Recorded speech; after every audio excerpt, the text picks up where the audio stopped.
है हम वो भी क्विक रिव्यू उसका भी लेके वो क्वेश्चन क्या है उस जिसमें हमने स्लोप एंड इंटरसेप्ट ढूंढना था वो भी हम क्वेश्चन सॉल्व करेंगे। तो I am presenting my excel file to you. तो प्लीज अगर वो शो ना हो तो आप में से कोई एक व्हाट्सएप मुझे करना, सॉरी अभी मैसेज करना, जहाँ अपना माइक ऑन करके मुझे बताना कि आपको आवाज और स्क्रीन शो हो रही है या नहीं। तो I am going to start my screen sharing with you. You see, this is the Excel file. For first of all, we will do the logic function जो हमारा क्वेश्चन कल का पेंडिंग था। ये हम क्वेश्चन करेंगे जिसमें हमने एंड फंक्शन किया। तो आपको ये question I mean ditto question नहीं आया है, आपको एक्चुअली क्वेश्चन आया है कि आप लॉजिक फंक्शन 3 फंक्शन बताइए विद एग्जांपल। तो विद एग्जांपल आपको क्रिएट करना थोड़ा हो सकता है कि इमीडिएटली प्रॉब्लम क्रिएट करे, तो इसलिए मैंने आपके सामने एक एग्जांपल बनाई हुई है। You can recreate your example according to your number. जैसे मैंने भी इसमें यू कैन सी 18 एंट्री ली हुई है, तो आप 5-6 एंट्री लेके भी काम चला सकते हो। जैसे कल हमने एक एंड फंक्शन का क्वेश्चन किया था ट्रांसफर वाला बैंक एम्प्लॉय का, जिसमें हमने थोड़ा डाटा ही लिया था और हमने वो क्वेश्चन सॉल्व किया। आज हम क्वेश्चन में एंड और and the third function is if function. तो ये 3 फंक्शन इसी क्वेश्चन में ट्राई करेंगे लगाकर, और अगर ये तीनों आप सक्सेसफुली कर लोगे तो obviously you will be able to attempt such kind of question where it has been asked that explain any 3 logic function with the help of example. तो अपनी तरफ से भी हम क्वेश्चन क्रिएट कर सकते हैं, बट वो तभी हम क्रिएट कर सकते हैं जब हमें फंक्शन के बारे में क्लैरिटी हो। तो you see this, some students are still joining। देखो मैं क्वेश्चन अब रीड आउट कर रहा हूँ, होपफुली आप सभी को स्क्रीन दिख रही है। कोई एक स्टूडेंट बता दे मुझे यस नो और no. Yes, sir. Okay, thank you. Now question में यू कैन सी हमारे लेफ्ट हैंड साइड में एक टेबल है जिसमें सिटीज हैं, ऑफिसर हैं, प्रोडक्ट हैं, सेल्स है, न्यू कस्टमर है, और जो नेक्स्ट 2 कॉलम है एफ कॉलम और जी कॉलम बोनस है, टॉप सेल्स रिप्रेजेंटेटिव। अब क्वेश्चन क्या कह रहा है, on the right hand side of on the right side of this question you see company XYZ Limited submit you the following details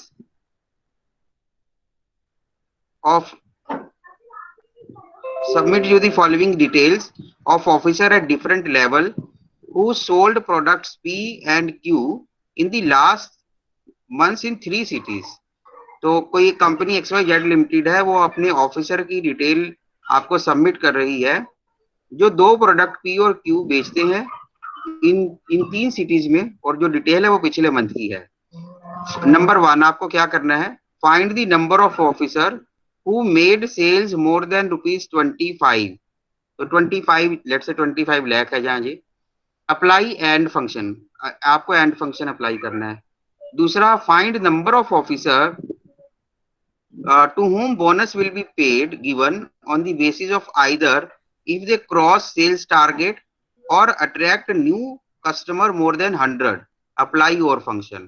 तो पहले में कहा गया कि अगर उनका जो सेल्स टारगेट ये नीचे गिवन है टेबल में, टेबल के बिल्कुल नीचे गिवन है, अगर वो 25 लेट से हम अज्यूम कर लेते हैं ये लाख में हमारे पास डाटा है, okay it is in lakh. तो 25 लाख की अगर वो सेल्स टर्नओवर अचीव कर ले तो हम उसे बोनस देंगे, ओके देन जहां और बस बोनस देंगे, यही है, कितना देंगे अब ये नहीं है। तो we have to sort out the person who has achieved the sales target. Second में कहता है कि भाई उसको भी हम बोनस देंगे जो जिसने सेल्स टारगेट अचीव कर लिया, जहां और है इसमें जहां जिसके 100 से नए कस्टमर ज्यादा बने।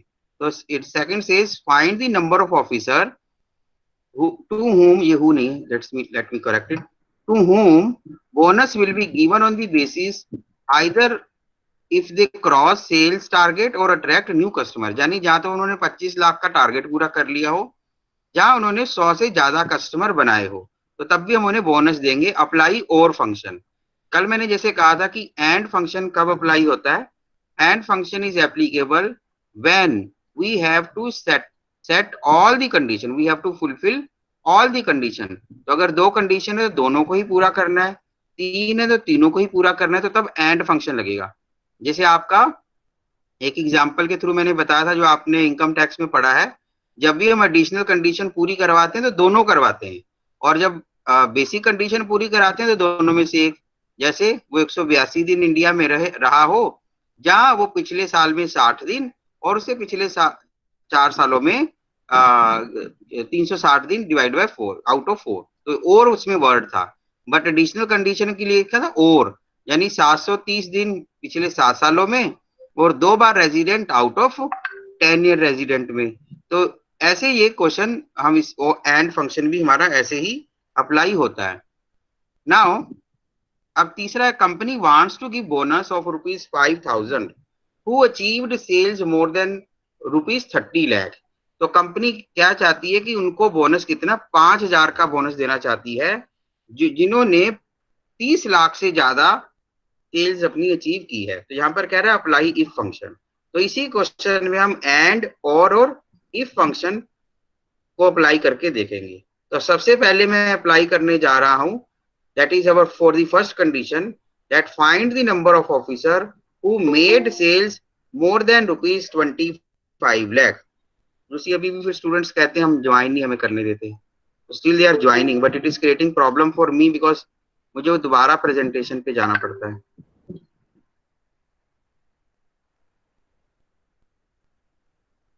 ओके, नाउ यू सी, हम बोनस में जाएंगे। पहला लॉजिक फंक्शन इक्वल टू, पहले आपको मैं दिखा दूं कि लॉजिक फंक्शन है कहां पर। तो हालांकि ये देखो, you can see there are different kind of function, all type of function you can see, यहाँ पर हमारे लिस्टेड होते हैं। आप कोई भी, ये प्रैक्टिस के लिए, एग्जाम का ये क्वेश्चन नहीं, ये प्रैक्टिस के लिए आपको अगर ढूंढना है तो हमारे लॉजिकल फंक्शन कहाँ है, जो यू सी ये हमारे लॉजिकल फंक्शन है, and, false, if error, not और ट्रू। ओके, ये सारे हमारे लॉजिकल फंक्शन है, जिसमें से हम कौन कौन सा करेंगे, एंड करेंगे, इफ करेंगे, और करेंगे, अगर टाइम लगा तो हम नोट भी कर देंगे। Okay, if it is very big function, यही अपने आप में सबसे बड़ी चैलेंजिंग चीज होती है, क्योंकि इफ है जो अनलिमिटेड फंक्शन के लिए हमें अलाउ कर देता है। नाउ अभी हमने क्या कहा कि हमने एंड लगाना है, तो हम यहाँ पर बोनस में equal to A N D, and bracket open. अब ये कह रहा है पहला लॉजिक बताइए। तो पहला लॉजिक हम बता रहे हैं कि सेल्स, जो सेल्स हैं वो किससे ज्यादा हो, मोर देन 25 लाख। इक्वल वर्ड नहीं है यहाँ पर, अगर इक्वल वर्ड होता तो क्या मैं करता, यहाँ पर लेट्स से, यहाँ पर इक्वल वर्ड होता तो मैं लिखता इक्वल टू और मोर देन, लाइक यानी दोनों साइन यहाँ पर आ जाते, दोनों ऑपरेटर। ये ऑपरेटर है ना, ये है हमारा जो बिगर और लेसर का ऑपरेटर और इक्वल टू ऑपरेटर। यहाँ पर ग्रेटर देन ऑपरेटर और इक्वल टू, यहाँ अगर हमारे क्वेश्चन में इक्वल वर्ड भी होता, जहां मीन टू से जिसने 25 लाख या 25 लाख से ज्यादा की सेल की है उसको हम बोनस देते। तो अभी यहाँ पर तो ये नहीं है, क्वेश्चन क्या है कि जिसने सिर्फ 25 लाख से ज्यादा की सेल की, तो हम कहेंगे कि अगर हमारी सेल्स में से ये 25 से ज्यादा हो तो आप उसको बोनस दे दीजिए, ब्रैकेट क्लोज। सिर्फ एक ही क्वेश्चन मैंने पूछा इसमें, ओके, सिर्फ एक ही क्वेश्चन पूछा, तो डन, ये क्वेश्चन हो गया, मैंने किया एंटर। सॉरी, अभी एक गड़बड़ होगी, 25 इंस्टेड ऑफ राइटिंग 25 हियर, हम अपने जो टारगेट को यहीं से, क्योंकि नीचे लिखा हुआ ना सेल्स टारगेट, तो हम सेल रेफरेंस ही ले लेते हैं C22। तो C22 में 25 लिखा हुआ है। Now I will close my bracket here. अब देखो ये है ट्रू पहले कस्टमर के लिए, सॉरी पहले ऑफिसर के लिए, जो सिटी ए में है, मैनेजर है, पी प्रोडक्ट बेच रहा है, क्योंकि हमारी सिर्फ एक ही कंडीशन है सेल्स के लिए, तो सेल्स जिसकी 25 से ज्यादा है उसको हमने ट्रू कर देना है, और बाकियों के लिए देखेंगे कि वो ट्रू फॉल्स क्या आता है आंसर। ऑलवेज रिमेंबर हमारा एंड फंक्शन सिर्फ और सिर्फ ट्रू और फॉल्स में ही आंसर देता है। सिमिलरली हमारा और फंक्शन भी सिर्फ ट्रू और फॉल्स में ही आंसर देता है। बट जो इफ फंक्शन है वो कैसे भी आंसर दे सकता है, ट्रू और फॉल्स में भी दे सकता है, वो हमारे डायरेक्शन के अकॉर्डिंग होगा, जो हम फार्मूला को डायरेक्ट करेंगे वही देगा। और अगर वैल्यू आप चाहते हो तो वैल्यू में भी आंसर दे सकता है, अगर आप किसी टेक्स्ट में चाहते हो तो टेक्स्ट में भी आंसर दे सकता है। अब कमिंग टू दिस सभी एंड वाले में ही, पहले आप सभी लोग, मैंने कल भी रिक्वेस्ट की थी, आप प्लीज कोई पेन या कॉपी लेके बैठना। तो ये हमारा फार्मूला है यहाँ पर, एंड के लिए सिर्फ एक कंडीशन मैंने लगाई, where D3 is equal to C22। तो C22 आगे क्योंकि चेंज होना है, हमें इसे ड्रैग करना है, तो we will fix our C22 ताकि इसको हम एब्सोल्यूट बना दे। तो I am making it absolute ताकि ये रोटेट ना करे, ये यहीं पर फिक्स हो जाए। एंटर। अब मैं इसको आगे ड्रैग करूंगा, तो जैसे मैं ड्रैग कर रहा हूं, यू कैन सी मेरे पास ट्रू फॉल्स में ऐसे आंसर आने शुरू हो गए। तो if you see the second one, तो देखो ये 25 ये एग्जैक्ट 25 के इक्वल है, तब भी उसने फॉल्स कहा। क्यों? क्योंकि हमने इक्वल टू का ऑपरेटर नहीं लगाया, क्योंकि क्वेश्चन में ही नहीं कहा गया था।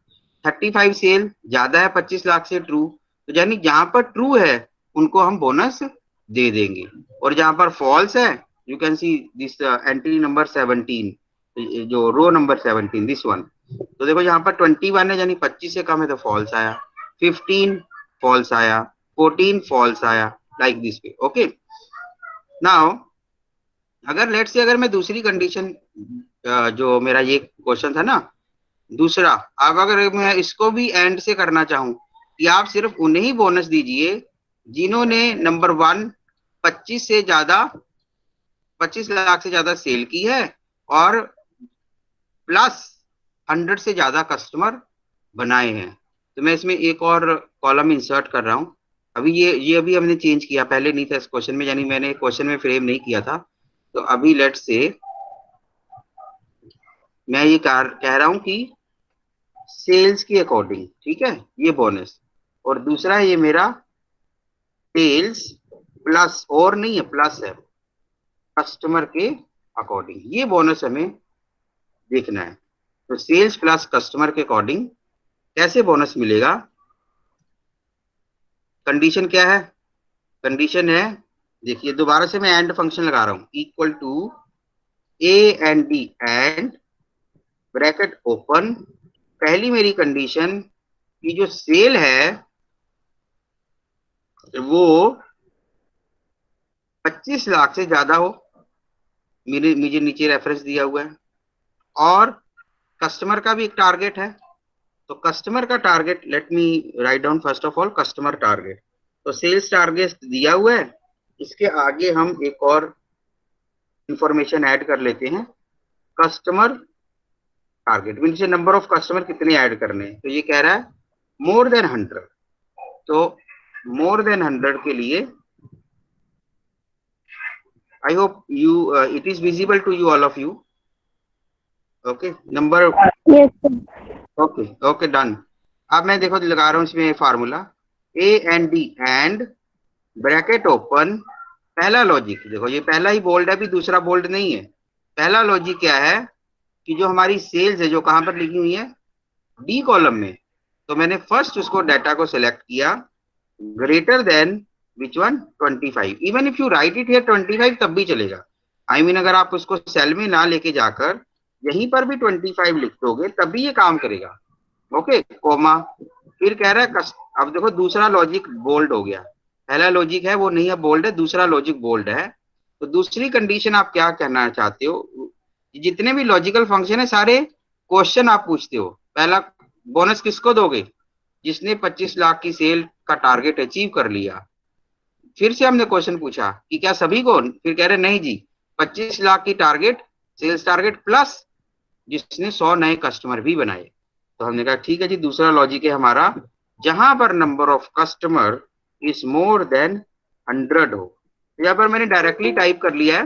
तो इवन हम अगर एक से ज्यादा हो हमारे केसेस, एक से अगर हमारे ज्यादा केसेस हो, देखो अभी भी बच्चे ज्वाइन कर रहे हैं। ओके, नाउ अब इस केस में हमने जैसे एंटर किया, तो यू सी पहले वाले में जहां पर हमने सेल के अकॉर्डिंग किया था, तो जो ए सिटी वाला मैनेजर है, रो नंबर 3 में उसको बोनस मिल रहा था। बट जो हमारी दोनों कंडीशन पूरी होने पे उसको बोनस नहीं मिल रहा। क्यों? क्योंकि उसके नंबर ऑफ कस्टमर 100 ही है, 100 से ज्यादा होने चाहिए थे, तभी उसको बोनस मिलना था। ओके, तो देखो ये फार्मूला है, and where D3 is equal to 25 और E3 is not equal to, sorry मैंने गलत बोल दिया, इक्वल एंड है formula with in bracket, D3 is greater than 25 and E3 is greater than 100। अब ये फार्मूला हम बाकियों पे अप्लाई करके देखते हैं, बाकियों के लिए ये ट्रू फॉल्स क्या है। देखो, अब देखो किस में बहुत सारे फॉल्स आ गए, सिर्फ सिलेक्टेड ट्रू आया, एक ट्रू आया यहाँ पर। B, B manager, B city का सेल्स रिप्रेजेंटेटिव है जिसकी सेल हुई 45, कस्टमर हुए मोर देन 100 यानी 101, उसको बोनस मिलेगा। सिमिलरली एक और सेल्स रिप्रेजेंटेटिव उसी के नीचे, ए सिटी का 62 sales 150 new customer, answer is true. Okay, then एक और यहाँ पर है 14 नंबर रो में 34 सेल्स और 105 कस्टमर। अब इसमें से देखो बहुत सारे थे जो पहले वो फॉल्स हो गए, स्पेशली ये लास्ट वाली 3 एंट्री आप देखो, पहले 3 ये तीनों के तीनों ट्रू थे, बट इसमें से अभी सिर्फ एक ही ट्रू हुआ, बाकी के 2 फॉल्स हो गए। क्यों? क्योंकि उनके नंबर ऑफ कस्टमर, नए कस्टमर है वो 100 से कम ही है, 100 से ज्यादा नहीं है। तो by this way you can say, अब कोई भी और कंडीशन आप ऐड कर सकते हो, क्योंकि लेट से वो पी प्रोडक्ट वाला हो या किसी सिटी स्पेसिफिक हो, तब भी आप कर सकते हो। तो देखना चाहते हो, लेट से मैं ये चाहता हूं, ये 2 कंडीशन तो रही, प्लस किस प्रोडक्ट के लिए, मैं किसी एक प्रोडक्ट के लिए चाहता हूं, वेयर मेरा जो प्रोडक्ट है C3 वो क्या हो, इक्वल टू, अब क्योंकि वो ना टेक्स्ट है तो हम इसको इन्वर्टेड कोमा में लिखेंगे, मैं सिर्फ पी प्रोडक्ट के लिए चाहता हूं, इन्वर्टेड कोमा क्लोज। ओके, ये तीसरी कंडीशन मेरी हो गई, एंटर किया। अब देखते हैं क्या रिजल्ट आता है, सभी पे अप्लाई कर दिया, तो अभी सिर्फ मेरे पास अभी भी वही, क्योंकि इनके भी बाय डिफॉल्ट पी प्रोडक्ट था, ये भी पी प्रोडक्ट था, और लास्ट में भी थर्ड वाला पी प्रोडक्ट था। अब इसको क्यू चेंज करके देखते हैं, अगर प्रोडक्ट मेरा क्यू हो तब क्या होगा, मैंने कहा कि मेरा प्रोडक्ट क्यू हो, अब एंटर करते हैं और सभी पे से अप्लाई कर देते हैं ड्रैग करके। अब यू सी सिर्फ एक ही पर्सन है, यू सी हियर वी, जिसका क्यू प्रोडक्ट है और सेल 25 लाख से ज्यादा और न्यू कस्टमर 105 से ज्यादा, वो उसको बोनस मिलेगा, बाकियों को बोनस नहीं मिला। तो this is your, I mean आपके अपनी माइंड के अकॉर्डिंग कैसे क्वेश्चन को बना सकते हो, कैसे कंडीशन उसकी फ्रेम कर सकते हो। ओके, तो ये हमारा हमने एक और इसमें ऐड कर दिया कि आप, हाँ जी सर इसमें और का यूज तो आया नहीं अभी बेटा, हमने एंडी। और किया ही नहीं, हमने एंड ही कर रहे हैं अभी हम, और हमने किया ही नहीं। अच्छा सर, एक और क्वेश्चन।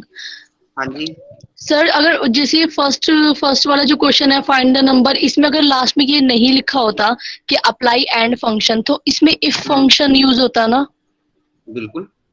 इफ ही देखो यूज ये होता तो ना। क्वेश्चन ये आया नहीं है आपको, ये क्वेश्चन मैंने बनाया है, कि हम खुद सुजेस्ट कर रहे हैं कि, क्योंकि आपको क्वेश्चन क्या आया है, क्वेश्चन आपको 10 ईयर में मैंने देखा तो आया, वो कह रहा है कि explain any 3 logical function with example. तो फंक्शन तो आप वहां पर एक्सप्लेन कर सकते हो, बट विद एग्जांपल हो सकता है कि आप वहां पर पजल हो जाओ, इसलिए मैंने इसको क्वेश्चन को इजी वे में लिखा, कि अगर पहली कंडीशन उसके लिए एंड फंक्शन होता तो क्या करते। ओके, याद रखना। बट सर तो एंड फंक्शन नहीं लिखा होता कि अप्लाई एंड फंक्शन, मैं कोई वही कह रहा फंक्शन हूँ, नहीं लिखा होता तो मैं इफ वही यूज कह रहा हूँ। करता। अब मैं, आप सुनो, बात सुनो बेटा, अगर आप रिजल्ट चाहते हो ट्रू एंड फॉल्स में, अच्छा तो आप एंड और फंक्शन अप्लाई कर सकते हो। अगर आप रिजल्ट चाहते हो ट्रू फॉल्स या इसके अलावा भी कोई नंबर, जैसे तीसरा है ना, कंपनी ने क्या करना है कि 5,000 वो बोनस देना चाहती है, किसे, जिसकी सेल्स 30 से ज्यादा है। अब यानी हमें रिजल्ट किस में चाहिए, हमें रिजल्ट नंबर में चाहिए। ओके, कि हाँ इसको 5,000 बोनस मिले, तो इस केस में हम इफ फंक्शन अप्लाई करते हैं। जो इफ फंक्शन है वो ज्यादा एप्लीकेबल है एज कम्पेयर टू एंड और, बट हमें इसमें क्या है कि we must be knowing about and और फंक्शन आल्सो, क्योंकि कई बार हमें सिर्फ ट्रू फॉल्स में ही ये इंफॉर्मेशन चाहिए होती है। लेट से आप किसी फार्मास्यूटिकल कंपनी में लगे हो, या आप का जो ऐसा प्रोफेशन है जहां पर आपको ट्रू फॉल्स में ही इंफॉर्मेशन चाहिए ऑन डिफरेंट कंडीशन मतलब डिफरेंट सेट ऑफ कमांड, कि आपको ये कहा गया कि ये चीजें पूरी होती हैं, आपने कहा यस होती हैं, फिर आप नए स्टेप पे गए, ये भी पूरी होती हैं, फिर आप अगले स्टेप पे गए।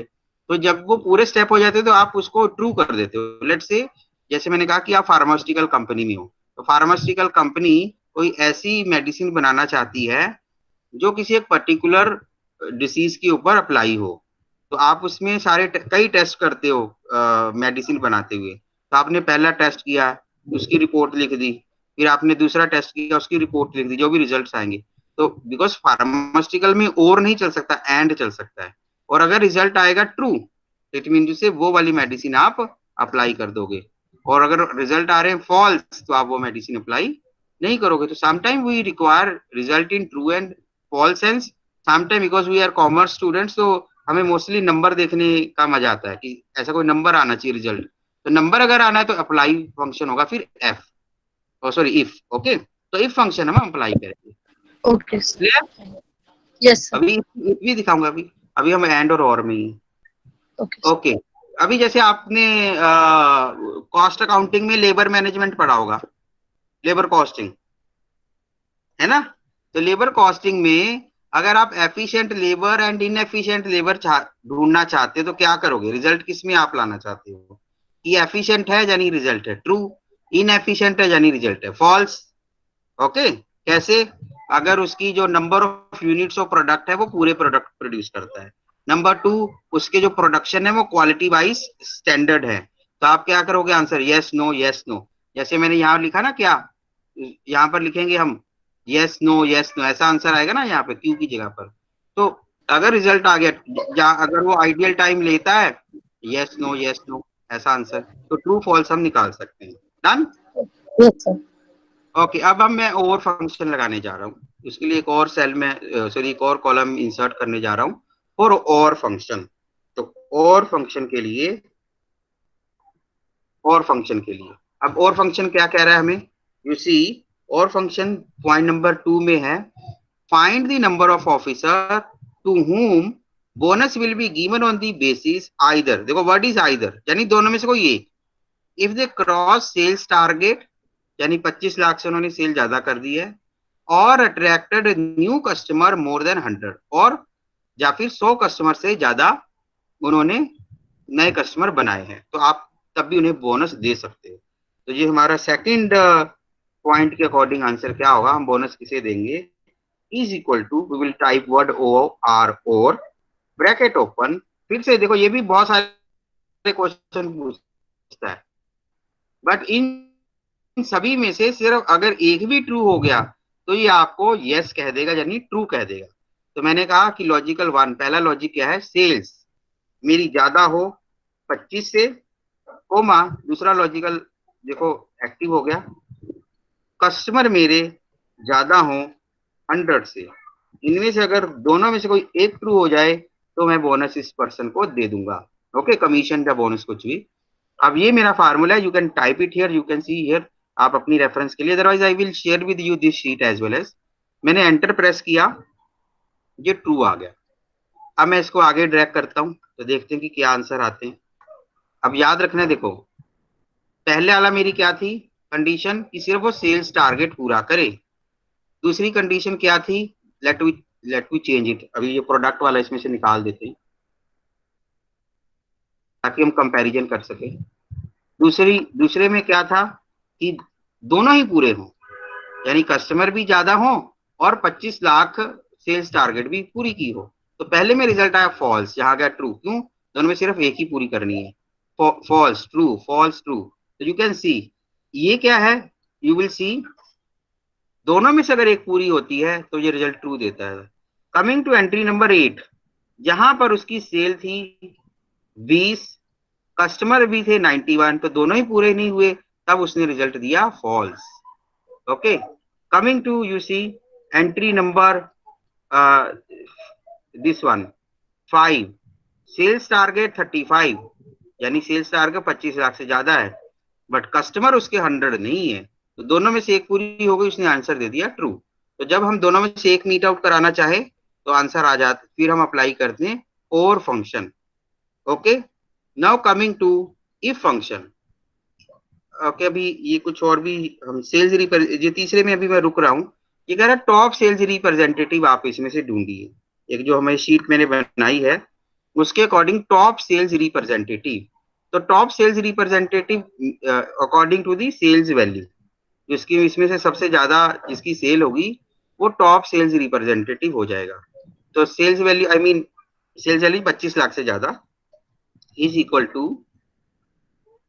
Sorry and D and function bracket open sales D3 more than 25।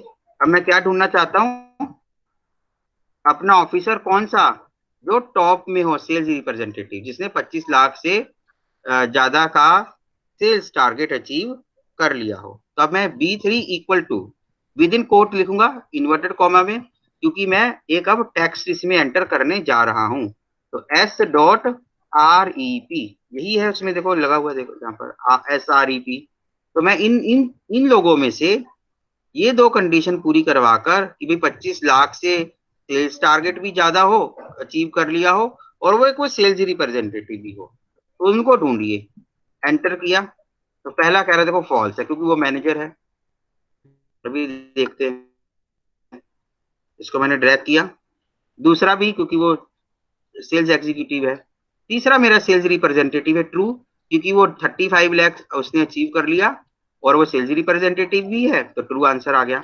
अब इसमें और सेल्स रिप्रेजेंटेटिव देखिए, एंट्री नंबर 9, इसमें फॉल्स लिखा है, क्यों? क्योंकि उसने सेल पूरी अचीव नहीं की। Got it. Similarly entry number 10 and 11 same है, क्योंकि दोनों ने ही अपना सेल्स टारगेट पूरा अचीव किया हुआ है।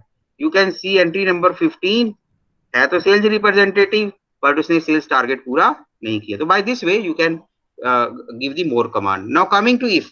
इफ कहता है कि आप उनको 5,000 रुपए बोनस दे दीजिए जिन्होंने 30,000 से ज्यादा की सेल की हुई है। तो यहां पर मैं लिख रहा हूं 5,000 वाली कंडीशन, यानी पॉइंट नंबर 3 क्या है जी? इफ है, जैसे आपने बोला इफ ब्रैकेट ओपन। अब इफ में क्या है, जो भी लॉजिकल टेस्ट आप लगाओगे उसकी अगर वैल्यू ट्रू है तो आपको ये डायरेक्ट करना पड़ेगा फार्मूला को कि आपको क्या लिखवाना है। अगर वो ट्रू है तो आप क्या लिखवाओगे, या फिर अगर वो फॉल्स है फिर क्या लिखवाओगे।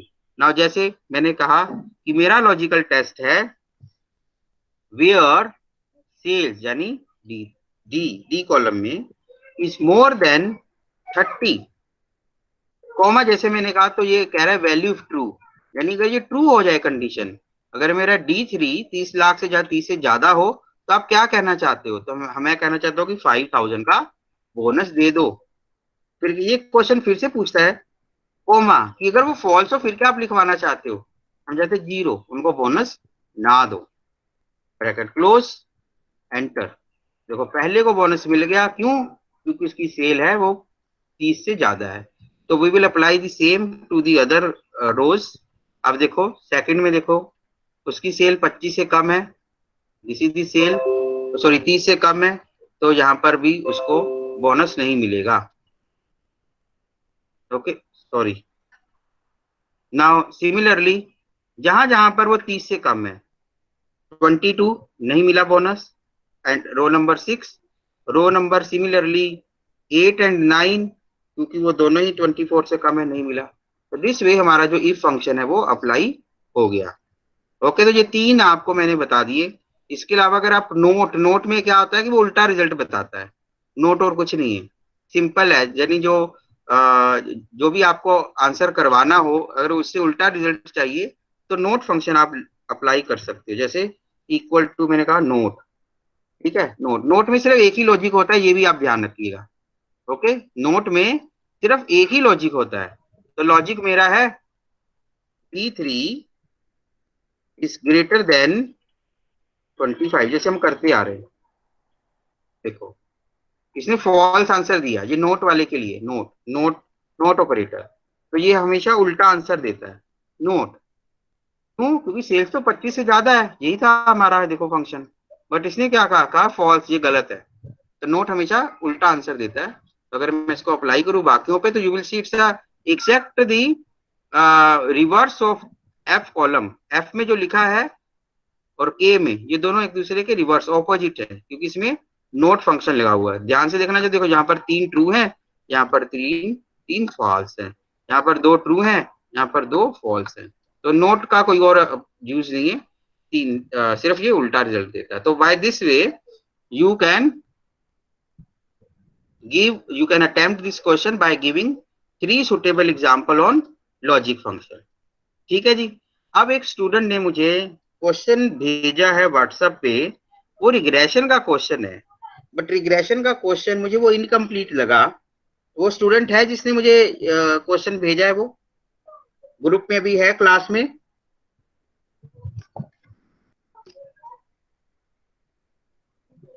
यस नो बता दो बेटा, नहीं तो मुझे क्वेश्चन ढूंढना पड़ेगा ना। चलो मैं ढूंढता हूँ, कोई बात नहीं। Okay, are you with me? आप लोग हो क्लास में या नहीं हो? Yes sir. Yes sir.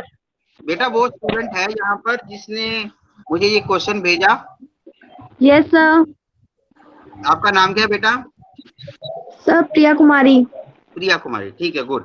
अब प्रिया जी देखो, ये थोड़ा सा मुझे वो एग्जैक्ट, अगर मैं व्हाट्सएप खोलूं अपना, उसमें आपने वो क्वेश्चन मुझे सेंड किया है, लेट मी सी। वैसे हम एक और भी कोई क्वेश्चन नया बना सकते हैं, कोई बड़ा इशू नहीं है।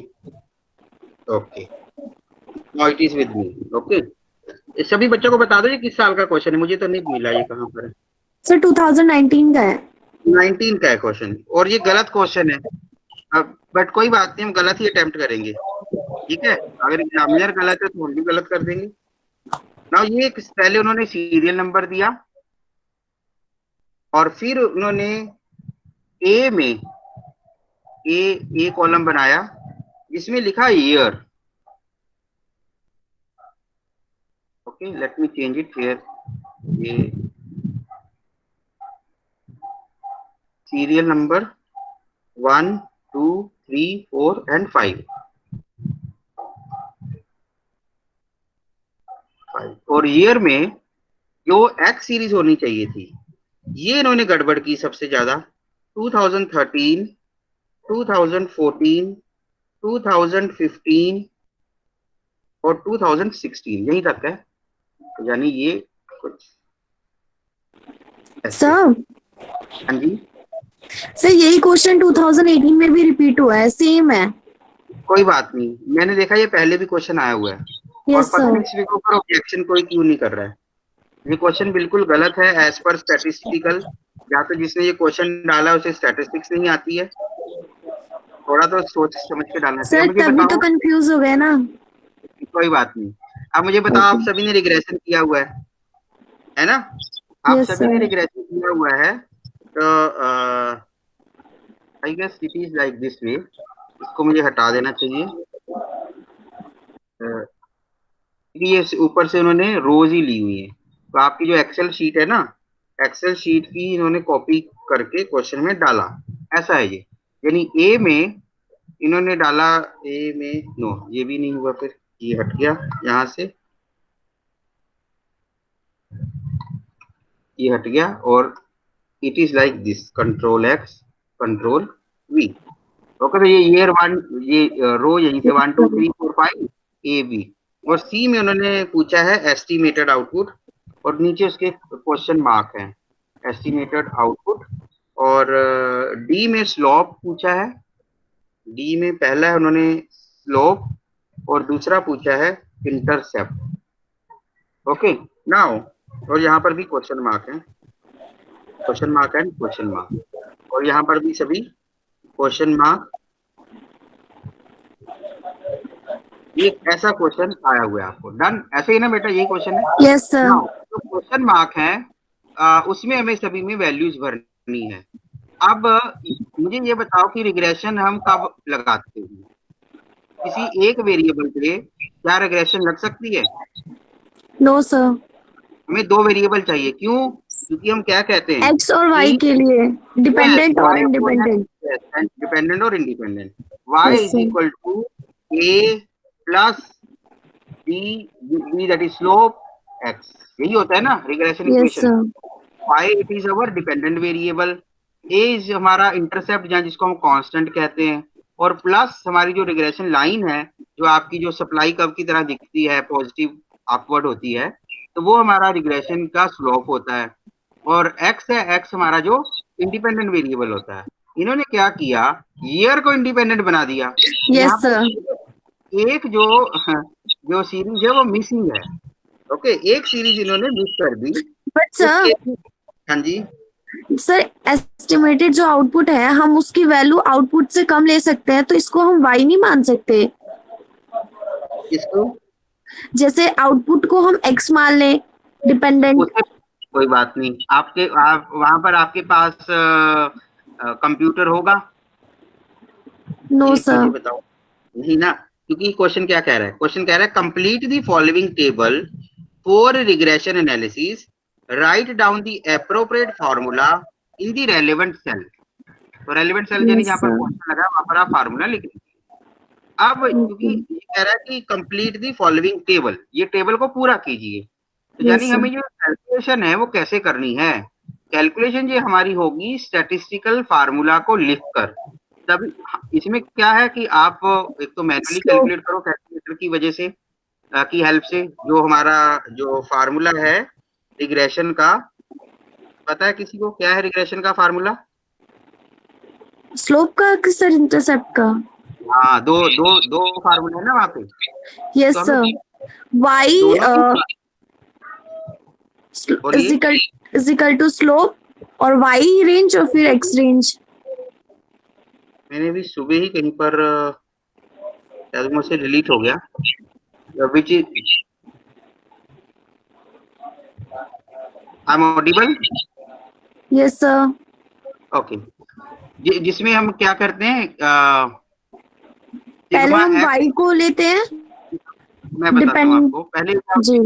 जहाँ आप स्लोप डिटरमाइन कर लीजिए पहले, या या फिर फिर आप इंटरसेप्ट। इंटरसेप्टर डिटरमाइन कर लीजिए। और दोनों के ही फार्मूला हमारे पास अलग अलग सेम हैं, ही होते हैं। सेम नहीं होते हैं। किसने कहा सेम होते हैं? दोनों के फार्मूला अलग अलग है। आप स्टैटिस्टिक्स की बुक खोल के देखो जरा, let me show you here. आपको मेरी ये गूगल स्क्रीन दिख रही है, नहीं दिख रही? यस दिख रही है। ठीक है ना? Yes sir. तो अभी मैं दिखाता हूँ आपको। सुबह मैंने इसको बहुत सर्च किया भी, वन वेरिएबल से कैसे होता है रिग्रेशन, तो I found no result.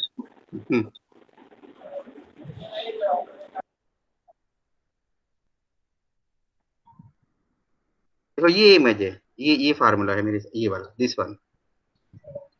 Can you see this formula? थोड़ा यस बड़ा सर। कर देते हैं, थोड़ा और बड़ा कर दूं जस्ट।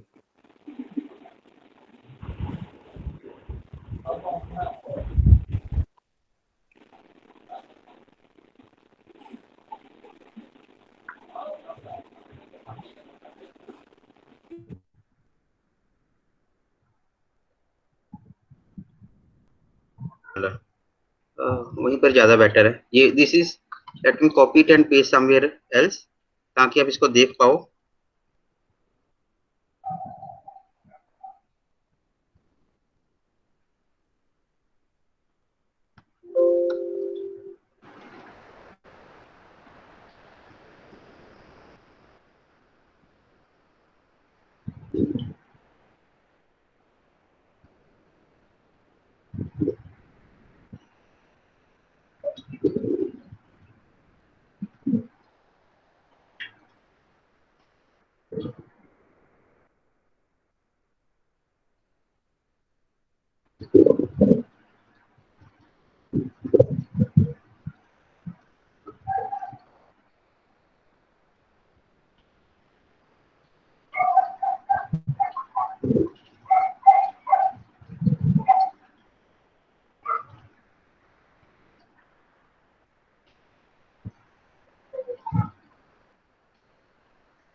इमेज है ना, तो it's taking time to copy it.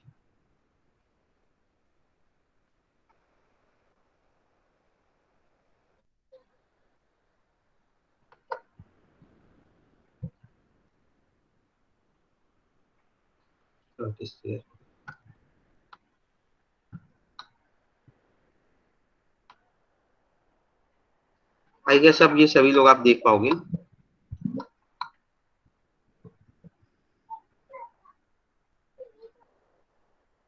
Now you see this is sigma y into sigma x square minus,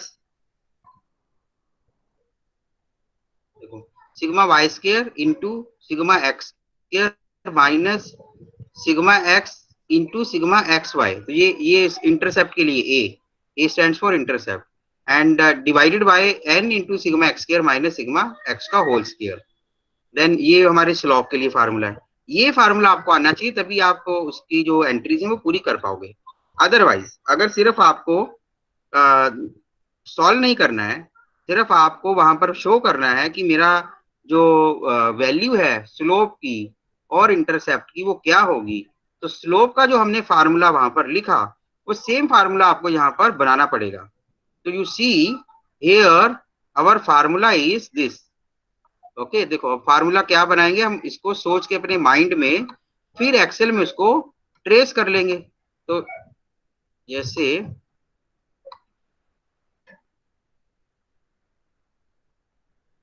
ये मेरा एक्सेल है, सॉरी पावर पॉइंट है, दिस इज माई एक्सेल जहां पर मैं अपना ये फार्मूला बनाना चाहता हूं। अब आप देखो ध्यान से, पहले मैंने क्या कर रहा, स्लोप क्या है मेरा बी में क्या कर रहा है एन मीन व्हाट, एन का मतलब कितना क्या होता है, number of year, number of observation. तो मैं पहले क्या करूंगा, इक्वल टू काउंट किसे कराना है आपको, तो किसी भी एक सीरीज को काउंट करा लीजिए।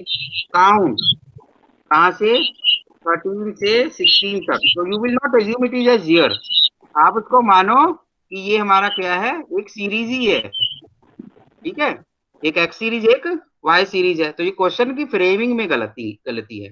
फिर आप क्या कह रहे हो, सिग्मा एक्स इंटू वाई। तो यानी इसके लिए हमें क्या करना पड़ेगा, let me firstly go back it here. तो उसके लिए मैं एक रफ में यहाँ पर एक बना रहा हूं, एक्स इंटू वाई, ठीक है।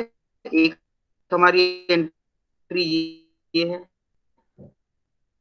दूसरी हमारी क्या है, एक्स का एक्स है, here you can see here, let me say this is the X value. तो यहाँ पर हमें चाहिए सिग्मा, यहाँ पर मुझे इंसर्ट करना पड़ेगा, that's why I am writing only S I G, sigma x का होल स्क्वायर। तो ये सारी वैल्यू मुझे चाहिए ना, तो आप उसमें सारी ऐसी पहले बना लो, और फिर यहाँ पर हम फार्मूला लिखेंगे इनका सभी का। तो जैसे मैंने पहले बनाया स्लोप का मेरा सबसे पहला फार्मूला है, यू सी हियर, पहले कह रहा है मुझे काउंट बताइए जी। तो मैंने कहा इक्वल टू काउंट यानी नंबर, चाहे एक्स का हो या वाई का हो, दोनों का बराबर ही नंबर है। ये मेरा पहला हुआ, इंटू है ना आगे second bracket, sigma x y, यानी जो एक्स वाई हमने यहाँ पर लिया उसका टोटल। तो इक्वल टू क्या हो गया, टोटल ऑफ सम किसका, सम प्रोडक्ट है ना ये, सम प्रोडक्ट किसका, सम प्रोडक्ट। तो एरे 1 एरे 2, तो ये मेरा एरे 1 कोमा एरे 2, ये मेरा आएगा। ठीक है जी, अब देखो ध्यान से पढ़ो, काउंट यानी नंबर, फिर है सिग्मा एक्स वाई यानी सम प्रोडक्ट। इसका पहले प्रोडक्ट करना है, A2 A5 और B2 से B5 का प्रोडक्ट निकालिए, फिर उसको ऐड कर दीजिए, माइनस फिर सिग्मा एक्स यानी सम ऑफ व्हाट, सम लिखना है ना, तो सम ऑफ एक्स का सम कर दीजिए, ब्रैकेट क्लोज। फिर कह रहा है इंटू का साइन, सिग्मा वाई, तो ये हमारी आउटपुट है, ये वाई ये आया। ओके, ये फार्मूला बना। डिवाइडेड बाय करना है तो इसलिए हम इसको एक और ब्रैकेट लगा देते हैं पूरा फार्मूला क्लोज करने के लिए। तो मैंने एक ब्रैकेट यहां लगाई, और एक सबसे पहले मुझे अब लगानी पड़ेगी हियर, ठीक है, विल इट वर्क और नॉट? डिवाइडेड बाय, डिवाइड कर रहा हूं मैं, डिवाइडेड बाय फिर से कह रहा है एन, एन यानी count, okay, then sigma x square, sigma x square mean जो यहाँ पर मैंने लिखा था ना सिग्मा एक्स स्क्वायर, तो वहां यहाँ पर इसकी कोई वैल्यू आएगी, ये आएगी सिग्मा एक्स स्क्वायर, ओके, तो ये यहाँ पर मेरी वैल्यू आ जाएगी। फिर आप इसको क्लोज करके माइनस करोगे सिग्मा एक्स का होल स्क्वायर, जो ये वाला, तो by this way you will write this formula to calculate slope, okay. अब इसको मैं लिख नहीं रहा क्योंकि हमें इसको प्रैक्टिस करने के लिए क्वेश्चन पूरा सही ढंग से फ्रेम करेंगे फिर ही होगा। अब जो मेरे यहाँ पर वैल्यू आएगी स्लोप की, तो ये वैल्यू कहां पर आ रही मेरी, E1 आ रही है। अब मुझे एस्टिमेटेड आउटपुट लिखनी है, वो मैं कैसे लिखूंगा? अब एस्टिमेटेड आउटपुट के लिए let's say I am going to copy this table again नीचे, ताकि मैं आंसर में इसको अलग से शो कर सकूं। अब यहाँ पर जो मेरी एस्टिमेटेड आउटपुट है वो क्या है? पहला नंबर ये यानी ये y है इक्वल टू ए, ए यानी क्या, इंटरसेप्ट, इंटरसेप्ट यहाँ पर आएगा ना, तो ये आया इंटरसेप्ट, प्लस, प्लस क्या, ब्रैकेट में लिख रहा हूं ताकि ये कंफ्यूजन ना क्रिएट करे, बीटा, बीटा क्या मेरा स्लोप, इनटू ये E1 में ही मेरा स्लोप आएगा, इनटू एक्स, एक्स क्या है, एक्स मेरा 2013 है। तो इस वे से मेरी जो वैल्यू एस्टिमेटेड आउटपुट आ जाएगी। ऐसे ही जो नीचे आएंगी, नीचे क्या आएगा, E2 E1 हमेशा सेम रहेगा, बट A2 की जो A की वैल्यू यानी X की वैल्यू वो चेंज होती रहेगी। नेक्स्ट में A3 हो जाएगा, A4 हो जाएगा, A5 हो जाएगा, ओके। तो दिस विल बी, आप इसको क्या करो, जो E2 है और E1 है आप इसे फिक्स कर दीजिए डॉलर लगाकर, ओके। हमने इसको एब्सोल्यूट बना दिया, ये चेंज नहीं होगा, बट हमारा जो A2 है वो चेंज होता रहेगा। अभी ये क्या हमें वैल्यू में आंसर देगा क्योंकि वहां पर क्वेश्चन मार्क लगा हुआ है, ओके। तो E2, ओके, सर आपने दोनों सिग्मास एक साथ लगा दिए। ओके, ठीक है, ठीक है, ठीक, दोनों डॉलर,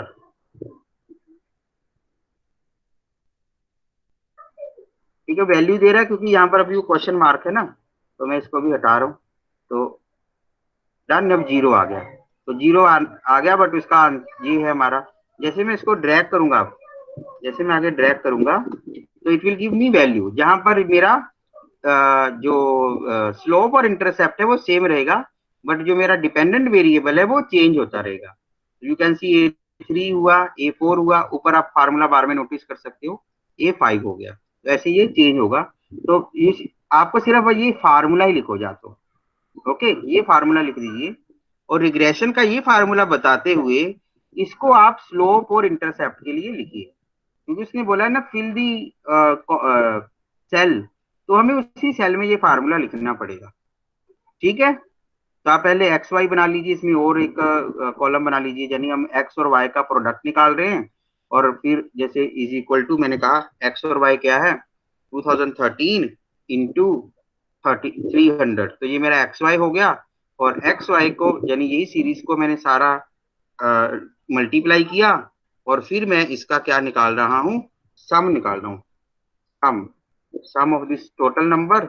अब ये मेरा क्या बन गया, ये मेरा बन गया, देखो अगर मेरे जो अब प्रेजेंटेशन वाली पीपीटी में देखना कर्सर, ए के लिए यानी इंटरसेप्ट के लिए जो मुझे सिग्मा एक्स वाई निकालना है, ये सिग्मा एक्स वाई क्या है, एक्स और वाई का प्रोडक्ट और सिग्मा, तो वही मैंने किया ना, तो ये मेरा सिग्मा एक्स वाई हो गया। आप इसको लिख भी सकते हो, यहाँ पर नीचे लिख दो, नहीं तो अब आपको वो इक्वेशन में इंसर्ट करना पड़ेगा सिंबल, तो वो मैं नहीं कर रहा। ये मेरा आ गया सिग्मा एक्स वाई, और फिर एक है सिग्मा एक्स, तो सिग्मा एक्स क्या है, तो जो ईयर का टोटल है वो मेरा सिग्मा एक्स है, सिग्मा यानी sum of this all number, ये मेरा बन गया सिग्मा एक्स। ऐसे ही मेरा सिग्मा वाई भी होगा, तो सिग्मा वाई को मैं सीधा ही यहीं से ट्रेस, सॉरी, सिग्मा वाई को मैंने सीधा ही यहीं से ट्रेस कर दिया, तो ये मेरा सिग्मा वाई बन गया।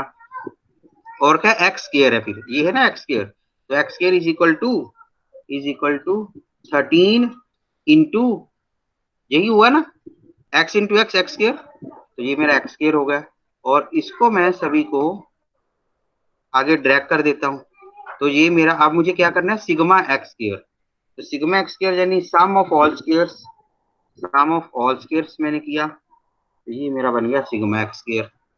ऐसे और भी क्या है, सिग्मा वाई भी आ गया हमारे पास, एक्स स्क्वायर का सिग्मा भी आ गया, सिग्मा एक्स भी आ गया, सिग्मा एक्स वाई भी आ गया, एन भी मुझे पता काउंट है वो, और सिग्मा एक्स स्क्वायर भी है मेरे पास, और सिग्मा एक्स का होल स्क्वायर भी मुझे काउंट करना है। तो सिग्मा एक्स का होल स्क्वायर हो गया, ये मेरा सिग्मा एक्स है, और is equal to this into this, उसी को दोबारा से मुझे मल्टीप्लाई करना है, तो ये मेरा सिग्मा आ गया।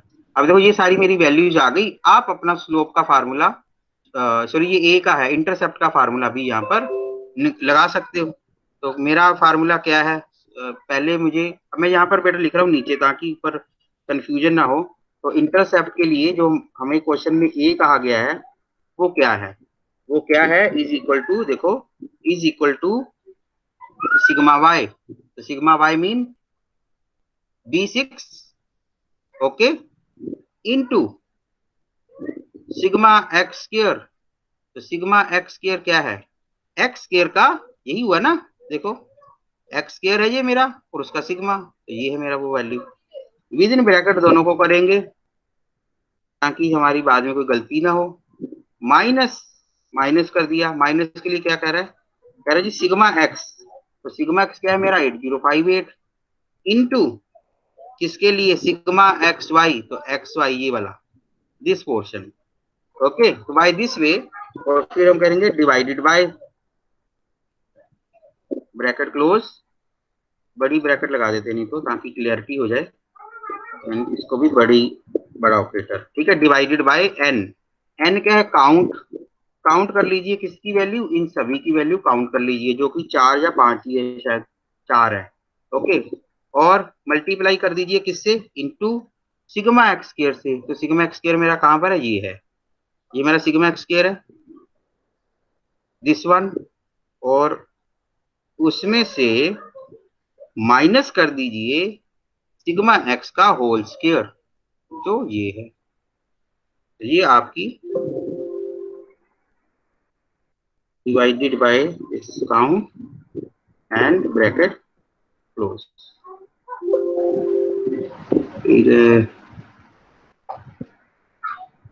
काउंट को अगर मैं सीधा लिख दूं, नंबर मेरा, और यानी काउंट कहीं और हम अगर कर दें,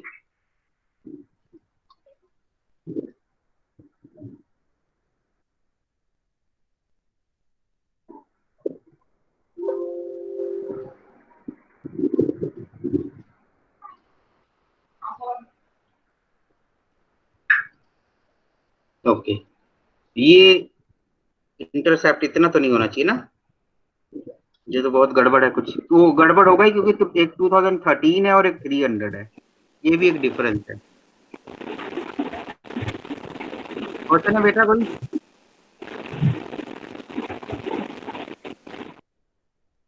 मैं आपको नहीं सुन पा रहा हूँ, जो कोई क्वेश्चन पूछ रहा है अगर तो। सर हाँ जी, हेलो हाँ जी, सर, हम खाली फॉर्मूला लिख के नहीं छोड़ सकते? हाँ छोड़ सकते हैं, बिल्कुल छोड़ सकते हैं, क्योंकि तो देखो वही इसमें नंबर ना, जो मैंने ये लिखा ना ऐसे फार्मूला मीन क्या, ये रिग्रेशन का फार्मूला, जैसे कि हमें आंसर नहीं लिखना किसी सेल में, हम उसको खाली फॉर्मूला पुट कर दे। हाँ जैसे ये भी देखो हाईलाइट जो हो रहा है अगर आप देख पा रहे हो, जो इंटरसेप्ट का ऐसे फार्मूला बनाकर, यानी जो पहले आप रिग्रेशन का लिख दीजिए फार्मूला, कि रिग्रेशन का फार्मूला ये होता है, और उसके लिए हमें इंटरसेप्ट और स्लोप निकालना है। इंटरसेप्ट हमारा हो गया ए और स्लोप हो गया बी। अब सिग्मा वाई क्या है, उसको आप ऐसे एक्सप्लेन करते हुए फार्मूला लिख सकते हैं, जैसे मैंने अभी लिखा ना, ओके जैसे इंटरसेप्ट का B6 into G6 minus A6 into F6 ऐसे करके, वैसे आप फार्मूला लिख सकते हैं।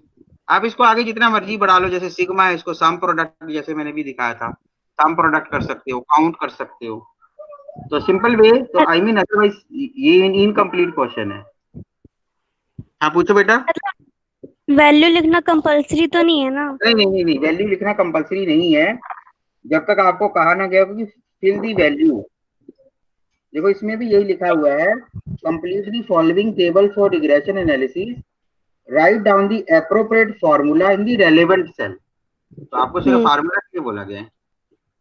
बिकॉज वहां पर आप या तो अगर आप उसकी वैल्यू निकालने लगे तो ये तो स्टैटिस्टिक्स का पेपर हो गया, कंप्यूटर का नहीं हुआ फिर, है ना। ऐसी लोन वाले क्वेश्चन में भी होगा। लोन वाले क्वेश्चन में वो कई बार कहता है कि आप लोन शीट बनाइए। जब वो लोन शीट बनाने के लिए कहता है तब मुश्किल आती है। अगर वो कह दे सेम लैंग्वेज यूज करे, put the formula in appropriate cell, तो हम सिर्फ फार्मूला ही लिखेंगे फिर। बट वो जब वो कह देता है ना लोन शीट बनाइए, तो लोन शीट बनाना तो फिर पूरा ही होगा ना। जब वो अगर कह देता है लेट से कि वो 25वें महीने का आउटस्टैंडिंग बैलेंस बताइए, तो बैलेंस फिर बता के तो भाई वो आई मीन कैलकुलेट ही करना पड़ेगा। तो फिर सर कैसे करेंगे? कैसे करेंगे मतलब? मीन्स अगर मतलब पूछे हमें कि रिग्रेशन या एक एक करके पूछो। सर अगर वो बोले कि 25 का पेमेंट बताओ तो फिर कैसे करेंगे? आज हम क्वेश्चन कर रहे हैं ना अभी, ये ओके क्लियर सर। हुआ या नहीं हुआ जो हम हमने किया? तो सर पहले आपको जो इसमें एक्स और वाई की वैल्यू मतलब सम ये सारे निकालने पड़ेंगे वैल्यूज? हाँ तो बेटा तभी तो रिग्रेशन आएगा ना, ओके तभी तो आएगा। अदरवाइज देखो एक्सेल में कैलकुलेट करना तो सिंपल है। वो तो कहता है, एक मिनट देखो मैं आपको बता, स्लोप, स्लोप का फार्मूला ही गिवन है वैसे तो, yes sir is equal to slope. वो हमें इसकी वैल्यू दे देता जाएगा, आप फिर इधर ये वैसे तो जो एक्सपर्ट बंदा हो यही लिखेगा, है ना। कि भी हम यस सर। कंप्यूटर पे कर रहे हैं तो हमें यही होना चाहिए। देखो B2 to B5, A2 to A5, ये मेरा स्लोप है। यस हम सर। कंप्यूटर में जब हमारे पास एक उसके लिए एक एक्सपर्ट फंक्शन है तो हम पूरा उसको एक्सप्लेन क्यों करें? It will B yes time sir. Consuming. तो जो कंप्यूटर का फिर एडवांटेज है that computer saves our time, वो तो डिफ्रॉड हो गया, हुआ ही नहीं पूरा। तो मेरे हिसाब से वैसे मैंने जो आपको शायद कल या परसों भी क्लास में बताया था, स्लोप और इंटरसेप्ट आप ऐसे ही निकालो। This is my advice. वो पूरा लिखने की जरूरत नहीं है। Even you can give a note to the note in your answer that regression formula in statistic is this done, but we can calculate our slope and intercept in our Excel by using specific formula.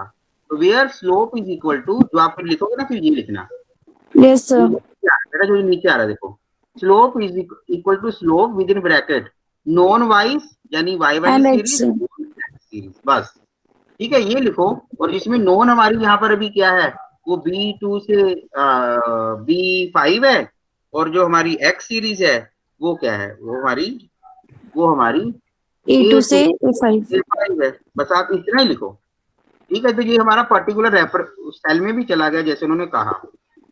मैं यहाँ पर अभी okay slope कर equal to की जगह पर hash कर रहा हूँ, तो ये हमारा फार्मूला हो गया। ऐसे आप इंटरसेप्ट में भी लिखो।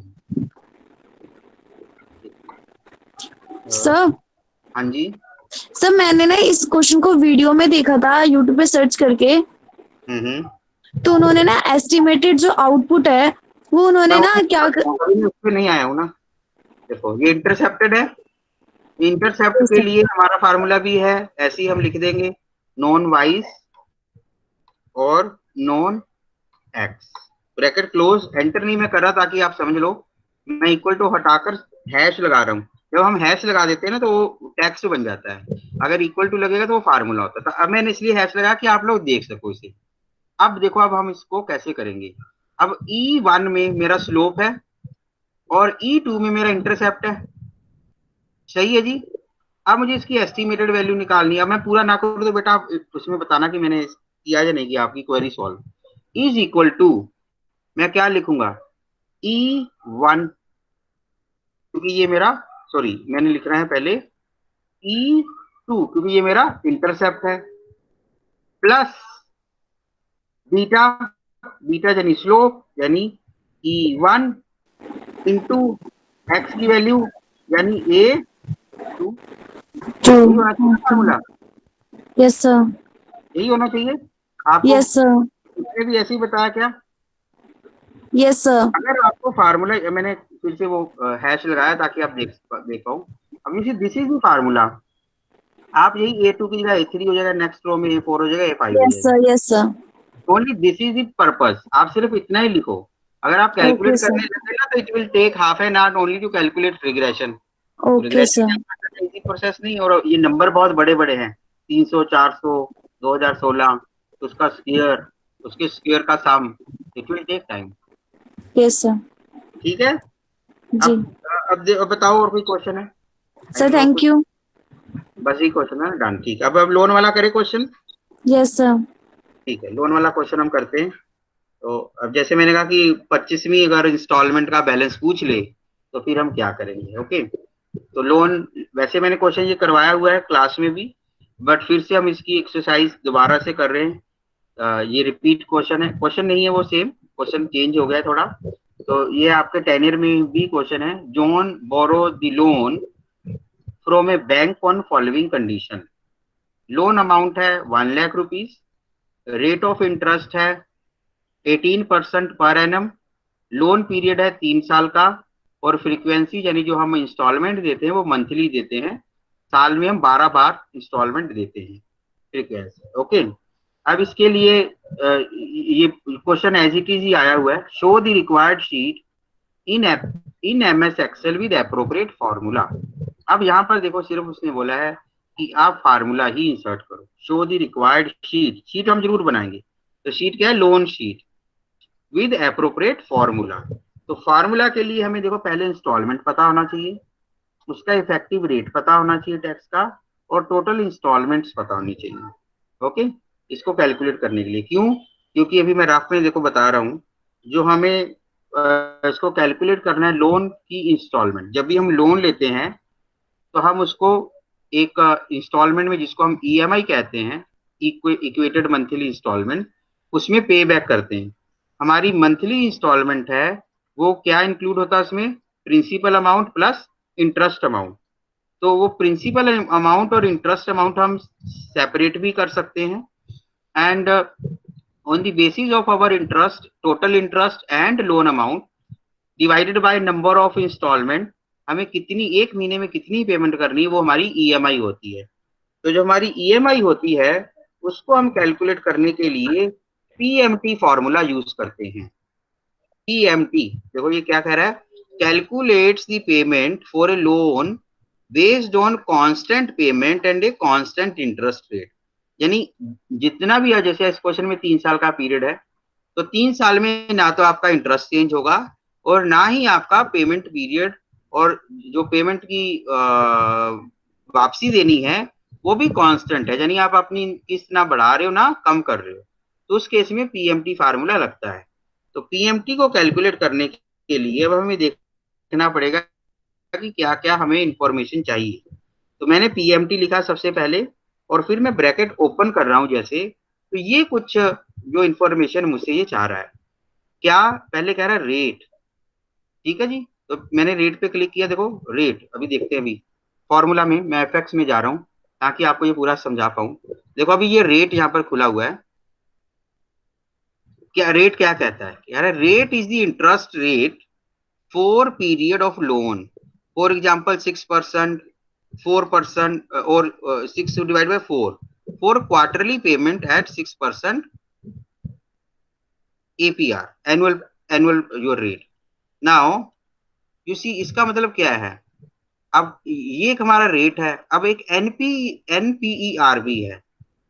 जहां पर भी जो हम रेट लिखेंगे, हम अपने जो फॉर्मूला के लिए, पीएमटी फॉर्मूला के लिए, रेट हमेशा इफेक्टिव रेट लिखेंगे।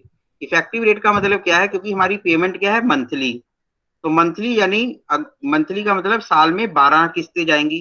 तो जो हमारा रेट होगा उसको हम 12 से डिवाइड कर देंगे, ये हमारा रेट होगा। तभी ये देखो एग्जाम्पल लिख रहा है, for example use 6% divided by 4 for quarterly payment at 6% per annum. ये पर एनम वाला सिंबल है। तो जो 6% पर एनम रेट पे कर रहे थे, आप उसको क्या लिखो? 6% डिवाइडेड बाय 4। तो क्योंकि क्वार्टर में यानी एक साल में 4 किस्तें जानी है, बट ये अगर ही मंथली होता तो हम डिवाइडेड बाय 12 कर देंगे। अब एनपीआर में आते हैं, ये क्या कहता है? देखो मैं यहाँ पर क्लिक करूंगा तो ये हमें हेल्प करते हैं कि ये क्या चीज है, इनकी information. Is the total number of payment of the loan. तो एनपीआर हमारी टोटल इंस्टॉलमेंट्स होती हैं। तो यानी 3 साल का लोन, प्लीज मेरा कर्सर जो है वो उसको जरूर फॉलो करना। क्योंकि मैं समझाने के लिए उसको मूव करता हूँ इधर उधर।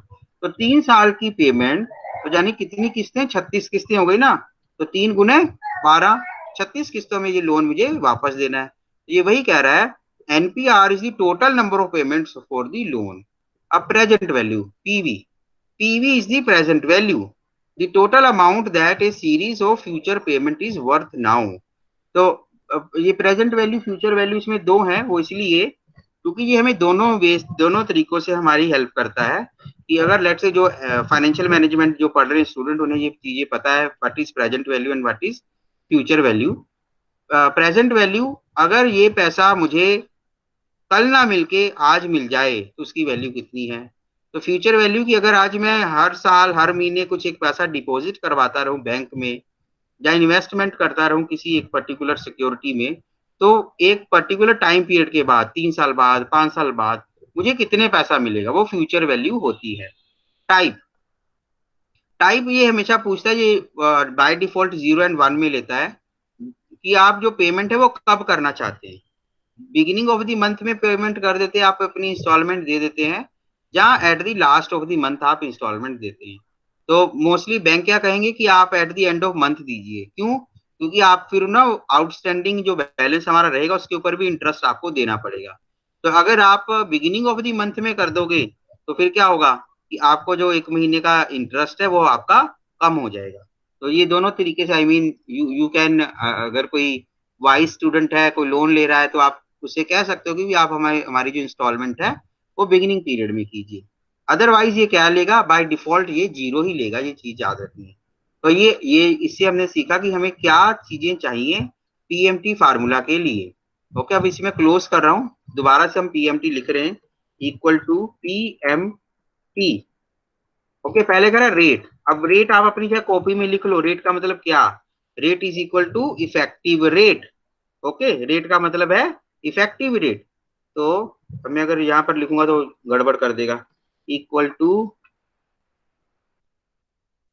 गलत हो गया ना, छोड़ दो, कोई बात नहीं। रेट अभी यहाँ पर मेरा क्या हुआ, 18% डिवाइडेड बाय क्या, मंथली इंस्टॉलमेंट है ना, तो मंथली तो मंथ से तो नहीं डिवाइड कर सकता, तो मुझे फ्रीक्वेंसी बतानी पड़ेगी। ये मेरी फ्रीक्वेंसी है। अब you see, let me type first, मेरी फ्रीक्वेंसी यहाँ पर 12 महीनों की, यानी मैं हर महीने अपनी इंस्टॉलमेंट पे करता हूँ। अब मैं कैसे, अब ये इंस्टॉलमेंट कैसे निकालूंगा, यहीं पर अब कैलकुलेट कर लेते हैं। इक्वल टू, और भी कुछ बता दे, पहले मुझे लिख लेने दो और भी कई चीजें। तो यहाँ पर रेट क्या है, rate is equal to, rate equal to effective rate means rate upon frequency. Okay, हमारे केस में फ्रीक्वेंसी है 12 मंथली। अगर क्वार्टरली हो तो 4 से डिवाइड करेंगे, अगर बाय एनुअली हो यानी हर 6 महीने में आप किस्त देते हो तो आप फिर 2 से डिवाइड करोगे, फ्रीक्वेंसी कम हो जाएगी। और उसके बाद है हमारा है इफेक्टिव रेट, एनपीआर यानी पूरी इंस्टॉलमेंट। ये होता है NPR equal to total instalments. ठीक है, अब हम पीएमटी कैलकुलेट करने जा रहे हैं, equal to PMT bracket open. अब रेट मुझे पूछ रहा है, तो मैंने कहा कि रेट है मेरा 18% डिवाइडेड बाय, ये मैं खुद टाइप कर रहा हूँ, 18% यहाँ से सिलेक्ट किया, डिवाइडेड बाय का जो ऑपरेटर है मैंने खुद टाइप किया कीबोर्ड से, और 12 हमने सिलेक्ट कर लिया, ये मेरा रेट है। अभी सिर्फ देखो रेट ही बोल्ड है, बाकी बोल्ड नहीं है। तो जब तक मैं कोमा नहीं लगाऊंगा तो रेट ही चलेगा। मैंने कोमा लगाया कीबोर्ड से, अब मेरा एनपीआर ये मेरा बोल्ड हो गया। तो एनपीआर क्या है, एनपीआर है मेरा 3 इंटू 12, यही हुआ ना। यानी जो फ्रीक्वेंसी है वो रेट से डिवाइड हो जाती है और लोन पीरियड से मल्टीप्लाई हो जाती है। ठीक है जी। अब ये पूछ रहा है प्रेजेंट वैल्यू यानी लोन का अमाउंट। लोन का अमाउंट है मेरा 1 लाख रुपए। फ्यूचर वैल्यू ऑप्शन होती है, आप उसको छोड़ दीजिए और आप 0 लिख सकते हो सीधा, फिर आप कॉमा करोगे तो टाइप पे बोल्ड हो जाएगा। अब ये कह रहा है देखो 0 at the end of period, 1 is at the beginning of the period. तो पेमेंट तो आप 0 भी लिख सकते हो 1 भी, जैसे एज पर रिक्वायरमेंट। बट अगर आप यहीं पर इसको क्लोज कर दो, यानी प्रिंसिपल अमाउंट लिखने के बाद ही क्लोज कर दो, तब भी ये हमें रिजल्ट देगा। मैंने जैसे यहाँ पर क्लोज किया, अब ये मेरा रिजल्ट आया 3615 रुपीज। अब प्रॉब्लम क्या है कि प्रॉब्लम हमें तो सिर्फ क्वेश्चन लिखना है ना, उसमें हमें तो क्वेश्चन लिखना है, सॉरी फार्मूला लिखना है। तो इसका एक और फार्मूला है हमारा जो कैलकुलेट करने का ईएमआई मैनुअली हम कैसे कैलकुलेट करते हैं वो मैं आपको बताता हूँ। Let me try, I have written somewhere. एक मिनट बेटा वेट करना, तो मैं आपको अभी बता रहा हूँ कि वो फार्मूला मैंने आपके साथ प्रेजेंटेशन में भी था कहीं पर, किसी को याद है जब हमने किया था उसको क्लास में?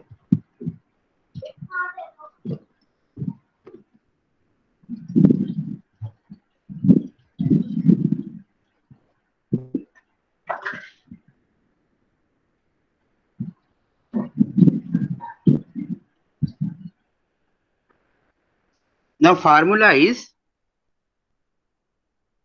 आप इसको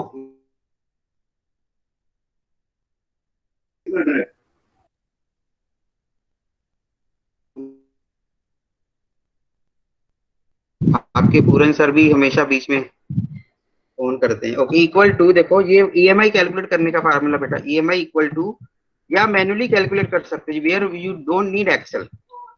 equal to bracket open P into R, P mean principal amount, R मतलब rate of interest, into bracket open 1 plus are raise to power को हम बेटा इसको कैप से लिखते हैं ऐसे, क्योंकि एक्सेल में अदरवाइज नहीं लिख सकते, raise to power n।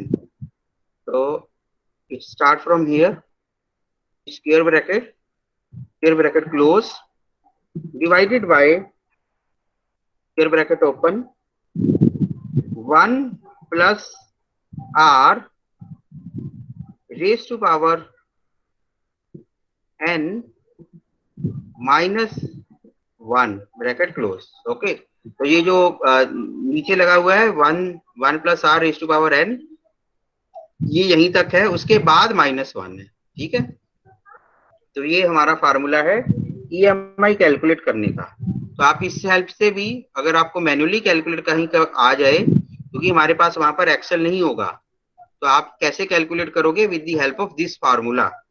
Okay, तो आप इवन यही क्वेश्चन आप यहाँ पर भी ऐसे ही सॉल्व कर सकते हो। जहां पर हम कैसे करेंगे, इसको मैं वैल्यू पुट करके लिख रहा हूँ, EMI equal to square bracket open principal amount that is 1 lakh rupees into rate हमारा है 18% यानी 0.18 18%। Okay, into 1 plus r, 1 plus r कितना, वही 0.18। ठीक है, रेस टू पावर n कितना है अभी हमारा यहाँ पर, टोटल इंस्टॉलमेंट लेनी है 36। Okay, raise to power 36। अब प्रॉब्लम होगी कि रेस टू पावर 36 कैसे कैलकुलेट करें, अभी बताता हूं मैं। Bracket close, divided by square bracket open, then 1 plus 0.18 bracket close raise to power n यानी 36 और -1 ब्रैकेट स्क्वायर ब्रैकेट क्लोज। अब ये जो -1 है ना, ये 36 से नहीं हो रहा, ये पूरा जो आंसर आएगा इसका उसमें से हम -1 करेंगे। अब इसको हम कैसे कैलकुलेट करेंगे, अब देखो जी, आप with the help of calculator कर सकते हो उसको। पहले तो 1 लाख का 18% हमें कैलकुलेट करना है। सर एक क्वेश्चन है। हाँ जी सर, ये जो ईएमआई वाला फॉर्मूला है, इसमें जो रेट लिया है इफेक्टिव नहीं लिया, नॉर्मल लिया है? नहीं, इसमें नॉर्मल जो मैनुअली करेंगे ना कैलकुलेट, वो उसमें नॉर्मल लेंगे, बट जब हम पीएमटी फार्मूला से यानी एक्सेल में करते हैं, तब हम इसमें इफेक्टिव रेट लेते हैं। Okay sir. नहीं, I guess you are right. हम कैसे करेंगे, 0.18 को डिवाइड बाय 12, मेरे पास अभी कैलकुलेटर नहीं है, तो let me help from our cell phone. 0.015। Okay, तो this is then effective rate. आप सही कह रहे हो। 0.015. जीरो पॉइंट 0.15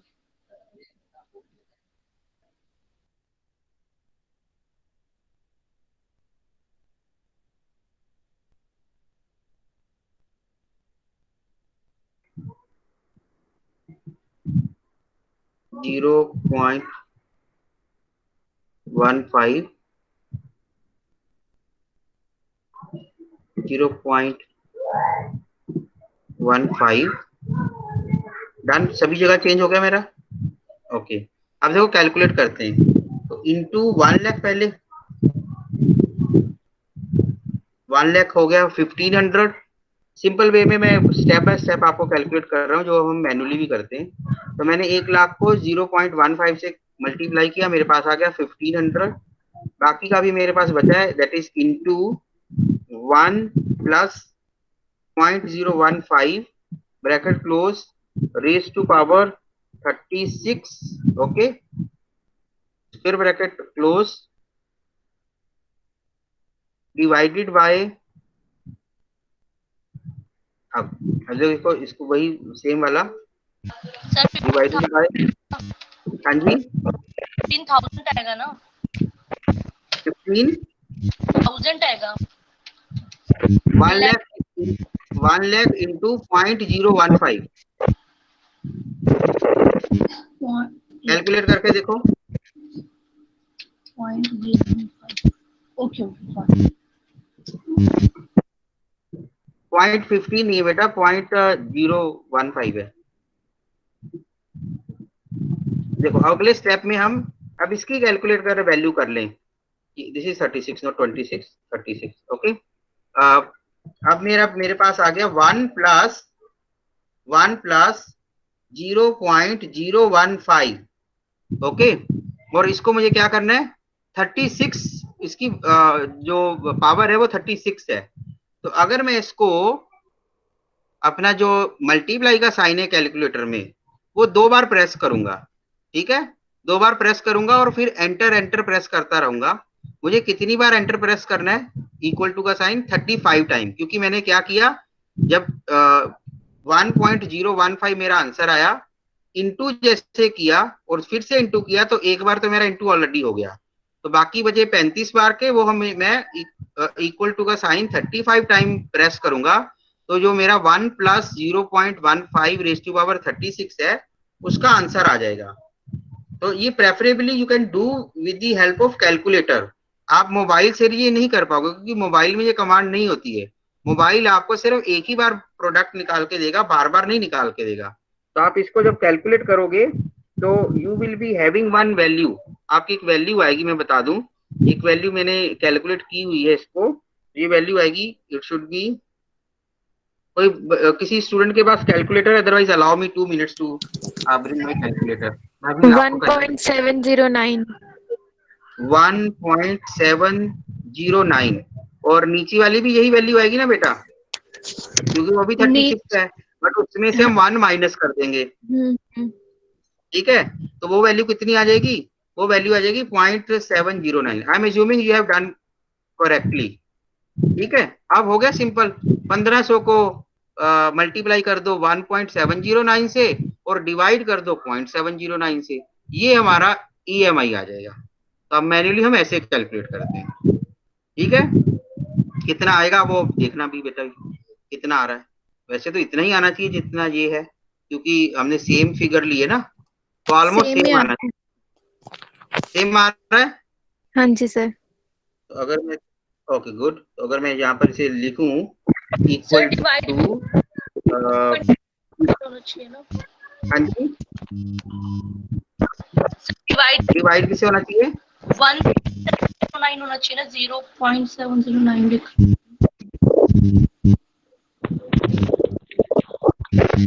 तो आपने पहले ये 1.709 में से 1 माइनस करेंगे तो 0.709 आएगा।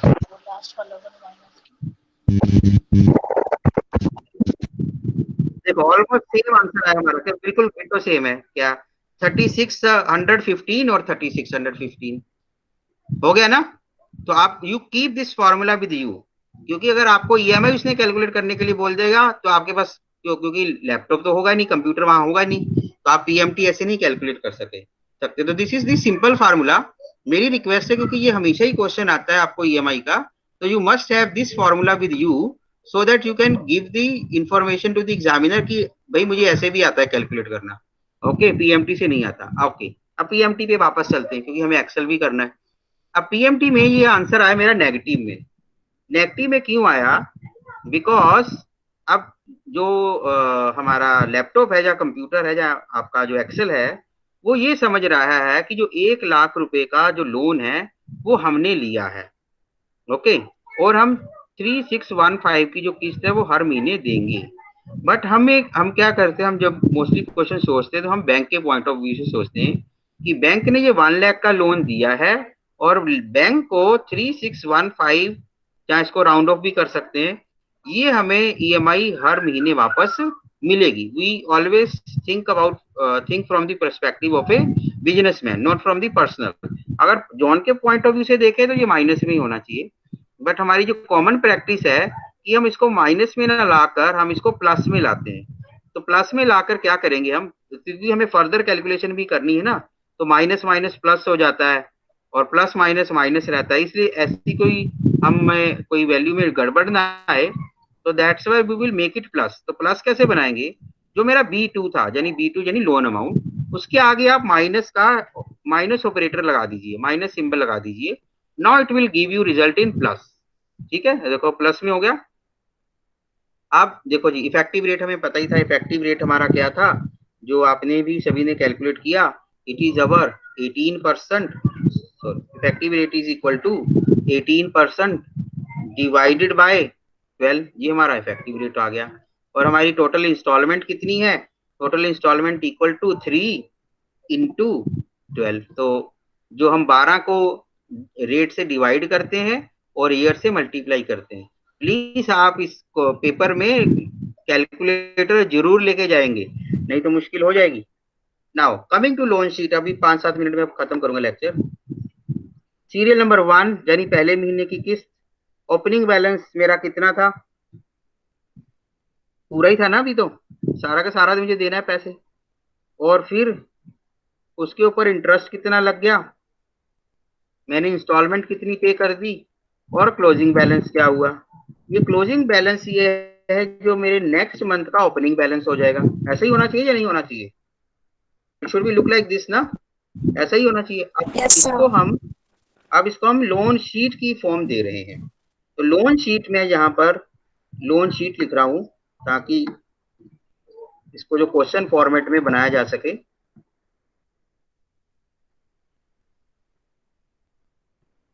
Loan sheet done. इसको मैं बोल्ड भी कर देता हूं अलग करने के लिए। तो this is my loan sheet. तो लोन शीट में अब मुझे क्या करना है, सबसे पहले मेरा ओपनिंग बैलेंस। तो ओपनिंग बैलेंस यानी मैंने 1 लाख रुपए का लोन लिया और उसके ऊपर मेरा इंटरेस्ट कितना लगा।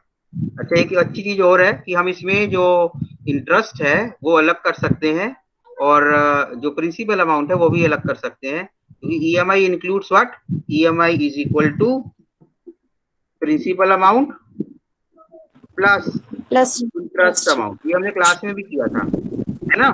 और पीएमटी के और भी 2 रिलेटिव फार्मूले हैं। पहला है आईपीएमटी, ये इंटरेस्ट का फार्मूला है बेटा, ठीक है, ये इंटरेस्ट का है और इज इक्वल टू हम कह सकते हैं इंटरेस्ट की कैलकुलेशन के लिए। और एक और फार्मूला है पीपीएमटी, ठीक है, ये प्रिंसिपल अमाउंट की कैलकुलेशन के लिए। You can check it here, देखो मैंने इक्वल टू लिखा आईपीएमटी।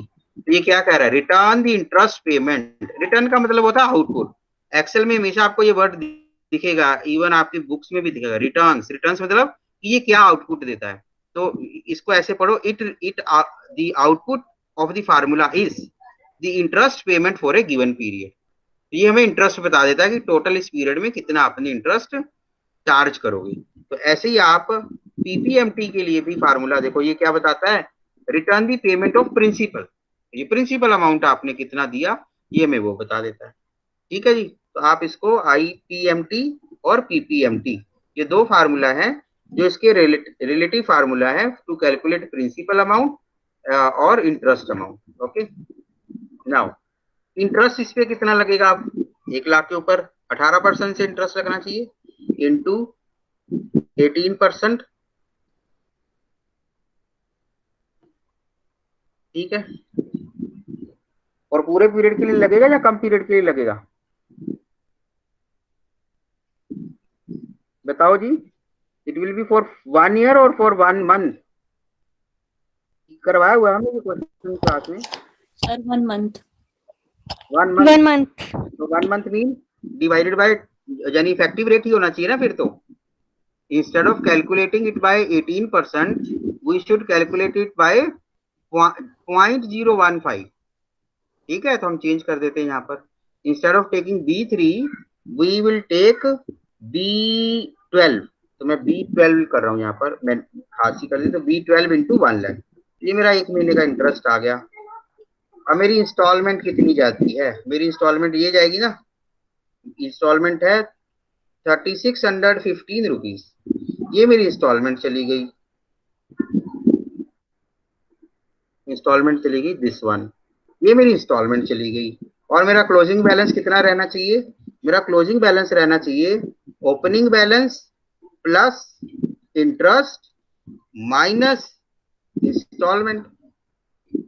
अभी मेरा बैलेंस इतना है, यानी अभी और मुझे पेमेंट इतनी करनी है। तो ये opening closing balance will become opening balance. तो जो मेरा नेक्स्ट पीरियड का यानी दूसरे महीने का ओपनिंग बैलेंस है वो क्या होगा? क्लोजिंग बैलेंस, पहले महीने का closing balance.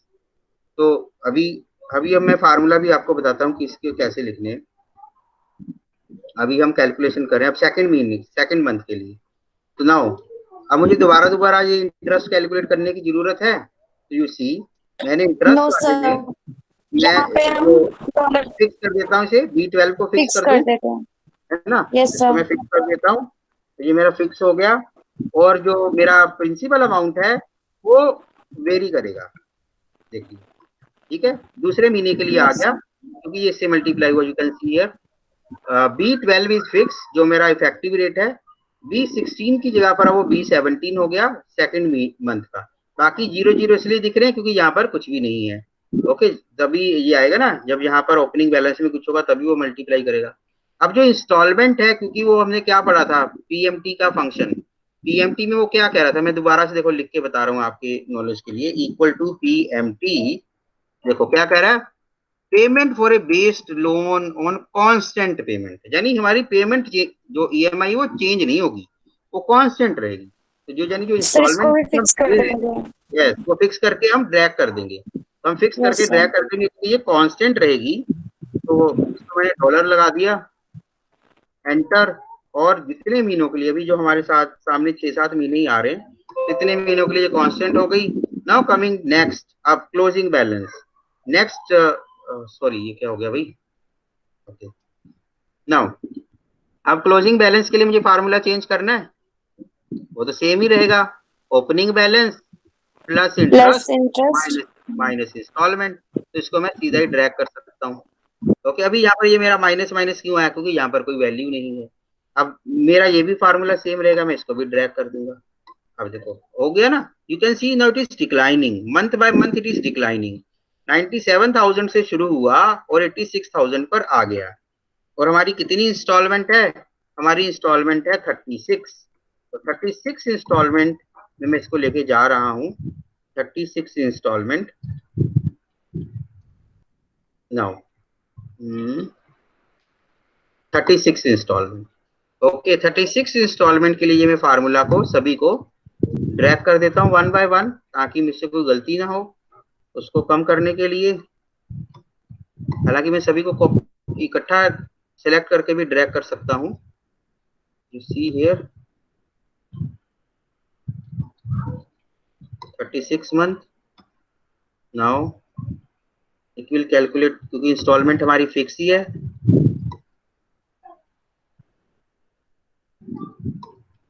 And last one is our, जैसे क्लोजिंग बैलेंस मूव करूंगा वो अपने आप नेक्स्ट वाले को ओपनिंग बैलेंस लेना स्टार्ट कर देगा। ओके, अब देखो 36 मंथ, तो 36 मंथ का लास्ट क्लोजिंग बैलेंस 0, यानी हमने सारी की सारी इंस्टॉलमेंट पे कर दी, हमारा लोन है वो खत्म हो गया। अब प्रॉब्लम ये रही, अब देखो ये आपको जैसे अभी किसी ने पूछा था कि मैं अगर वो पूछ ले कि 18th मंथ का क्लोजिंग बैलेंस बताइए, तो फिर तो आपको लोन शीट बनानी पड़ेगी बेटा। तो क्लोज 18th मंथ का क्लोजिंग बैलेंस है 56,660, यानी इतने पैसा भी आपने लोन का देना है। ओके, अब बात हुई कि अगर वो कहे यहां पर सिर्फ फार्मूला लिख दो, अगर वो क्वेश्चन ये कहे कि write down the appropriate formula in loan sheet, फिर आप ये क्वेश्चन कैसे करोगे? अभी ये तो मैंने पूरी लोन शीट बना दी, और रिमेंबर कभी भी आपको पूरी लोन शीट बनाने के लिए नहीं बोलेगा। पूरी लोन शीट का जो क्वेश्चन आता है वो जहां पर स्टूडेंट्स का प्रैक्टिकल होता है, ऑनर्स में स्पेशली कंप्यूटर एप्लीकेशन बिजनेस का एक प्रैक्टिकल होता है 20 नंबर का, वहां पर हम लोन शीट का क्वेश्चन प्रैक्टिकली बच्चों से पूछते हैं कि आप पूरा का पूरा बताओ। बट जो बीकॉम प्रोग्राम में जो ये क्योंकि प्रैक्टिकल जहां पर नहीं है इस कोर्स में, तो यहाँ पर सिर्फ पूछा जाता है कि mostly write down the appropriate formula, calculate EMI, वो कैलकुलेट करने के लिए बोलेगा, क्योंकि आपको ये जो मैंने भी फार्मूला बता दिया मैनुअल, ये आप इससे कैलकुलेट कर सकते हो। तो आप इसकी बजाय जो लोन शीट की बजाय फिर आप कैसे बनाओगे, तो मैं थोड़ा सा इसका जो सिर्फ मुझे इसका स्ट्रक्चर लेना है।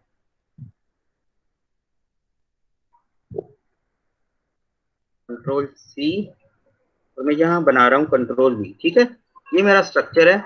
और इसकी हेल्प से मैं थोड़ा आपको बता दूं, क्योंकि हमें सिर्फ फार्मूला इंसर्ट करना है और कुछ नहीं करना। Formula insert mean to say we have to write down the formula only. तो थोड़ा हम इसको स्पेस बढ़ा लेते हैं, क्योंकि अभी हमें टेक्स्ट लिखना पड़ेगा ना। तो ये serial number 1, serial number 2, serial number 3, serial number 4, बस इतना ही बहुत है। अगर वो सिर्फ फार्मूला के लिए बोले तो सिर्फ इतना ही बहुत है, इससे ज्यादा कुछ नहीं हमें करना है। Now opening balance, what is opening balance? क्योंकि आप जो शीट बनाएंगे आंसर शीट में, it should be like a Excel sheet, आपको आप कॉलम बनाकर रो बनाकर ही करेंगे। यहाँ पर मेरा लोन अमाउंट कहाँ दिख रहा है? ओपनिंग बैलेंस B2 में या B9 में, ठीक है जी। तो मैं कह रहा हूँ B9, यहाँ पर आप लिख दो B9, मैं इक्वल की पर हैश साइन यूज कर रहा हूं ताकि वो कहीं फार्मूला ना बन जाए। तो ओपनिंग बैलेंस हो गया B9। What is interest? Interest is equal to, देखो इंटरेस्ट क्या है मेरा? इंटरेस्ट था मेरा लोन अमाउंट यानी B9, सॉरी ओपनिंग बैलेंस वाला ये वाला है जो I20, ये ना मेरा इंटरेस्ट मैं किस पे कैलकुलेट करूंगा? I20 पे किस रेट से इनटू, तो ये जो स्टार है ये इनटू का साइन है, इनटू किस रेट से करूंगा जी बताइए? जो इफेक्टिव रेट था मेरा B12, यही होगा, बताओ। डन ना? Yes sir. ओके, अब इंस्टॉलमेंट मेरी कितनी है वो फिक्स है, तो आप उसको ऐसे लिखो, डॉलर यहीं पर ही लगा दो, डॉलर कितनी मेरी इंस्टॉलमेंट आई? B11 में मेरी इंस्टॉलमेंट है, तो मैंने उसको फिक्स कर दिया, इसलिए I am putting my in my sheet dollar signature. Okay, तो डॉलर का साइन लगाते हुए ये मेरा फिक्स हो गया, और ये भी मेरा फार्मूला बन गया। नेक्स्ट फार्मूला मेरा है which is equal to I20 opening balance plus J20 interest, यानी interest opening balance plus interest plus, sorry plus नहीं minus installment, installment is in K20। ये बन गया जी। अब ये पूछेगा कि नेक्स्ट मंथ का ओपनिंग बैलेंस कहां से लाओगे, तो हम यहाँ पर लिखेंगे हैश इसलिए ताकि वो कहीं फार्मूला ना बन जाए, L20 पीछे वाला 21 तो जो खुद ही है ना, 21 में तो अभी खुद ही है, इसे पीछे वाला ऊपर वाला L20 दिस वन, ठीक है। तो जो यहाँ पर आए वही ओपनिंग बैलेंस है, बस इसको ड्रैग करना है और हमारा काम हो जाना है। इससे ज्यादा हमने कुछ नहीं किया। हाँ, हमने इंटरेस्ट को फिक्स किया है, ये याद रखना है। तो इंटरेस्ट हमारा था B12 में, तो आप इसको भी फिक्स कर देंगे डॉलर लगाकर, तो डॉलर एंड डॉलर, ठीक है। अब देखो यही हमने काम यहीं पर किया, और यही आप ड्रैग कर दोगे तो काम अपने आप बन जाएगा। If you write only this much, नीचे इंस्ट्रक्शन लिखनी है साथ में, we will drag this formula to the desire number of period या डिजायर नंबर ऑफ मंथ्स, जहां तक आप करना चाहते हो, तो ultimately it will become 0 on the closing balance of 36th month. Done? समझे या नहीं समझे? Yes sir. समझ गए? तो अब ये क्वेश्चन मैंने आपको फार्मूला लगाकर वैल्यू से भी बता दिया, यही क्वेश्चन हमने मैन्युअली कैसे कैलकुलेट करना है वो भी बता दिया, और आप जो ये इवन सिर्फ by only typing our syntax, हम जब भी कंप्यूटर सीखते हैं तो हम हमेशा फार्मूला को सिंटेक्स कहते हैं, फार्मूला नहीं कभी यूज कर वर्ड होता, सिंटेक्स, सिंटेक्स कमांड होती है। तो ये जो कमांड ही है ये सिंटेक्स है, ये सिंटेक्स के थ्रू भी मैंने आपको बता दिया कि हम कैसे इसको सॉल्व कर सकते हैं। तो you can take right now photo of your screenshot of your phone, if you are on your laptop और कंप्यूटर तो आप वहां पर स्क्रीनशॉट ले लीजिए, कहीं फोन से खींच लीजिए फोटो। तो otherwise I will share you this Excel sheet with you, ताकि आप इसको बाद में भी समझ सके। ग्रुप पे ही शेयर कर दूं ना? Yes sir. ओके, तो I am coming back to my screen. आप बताओ कोई क्वेश्चन है या नहीं है? कोई क्वेश्चन है बेटा? सर अभी तो नहीं है। अभी नहीं है? आप प्लीज एक्सेल वाला क्वेश्चन जरूर करके जाना। वो इसलिए, वो क्यों करना है? वो इसलिए क्योंकि ये हमेशा ही पूछा जाता है। कोई भी 1 साल का क्वेश्चन पेपर मुझे बता दो जहां एक्सेल का नहीं आया क्वेश्चन, कभी भी नहीं है ऐसा। हमेशा एक्सेल का क्वेश्चन वो पूछते ही पूछते हैं। तो कल हम जो हमारे 2 और हैं फंक्शन, एक है ऐसा क्वेश्चन आया हुआ है कि आप फाइनेंशियल फंक्शन बता दीजिए। वहां पर भी 3 ही पूछे हैं, 3 या 2 फाइनेंशियल फंक्शन, और काउंट इफ एंड काउंट वाले फंक्शन, काउंट इफ ए, वो वाले फंक्शन वो हम सीखेंगे। और मैं आपको स्टैटिस्टिकल वाला भी कोई एक आधा और फंक्शन, वैसे तो रिग्रेशन ही पूछ रहे हैं हर बार, तो जो हमारा पैटर्न है उसी के तरह के क्वेश्चन आते हैं, कोई नए पैटर्न के नहीं आते मोस्टली। और देखो अब पहले तो देखो एग्जाम कब होता है, पैटर्न ऑफ क्वेश्चन तो भी दूर की बात हो गई। ठीक है, आप और कुछ मुझसे पूछना चाहते हैं या बताना चाहते हैं? No sir. तो अटेंडेंस सर आपने बोलिए। हाँ जी सर, आपने रिग्रेशन का पीडीएफ बनाया है? पीडीएफ तो नहीं बनाया बेटा, अभी इसी शीट में ही है वो। मतलब what do you want, formula और समथिंग एल्स? यस सर, आप फार्मूला चाहते हैं?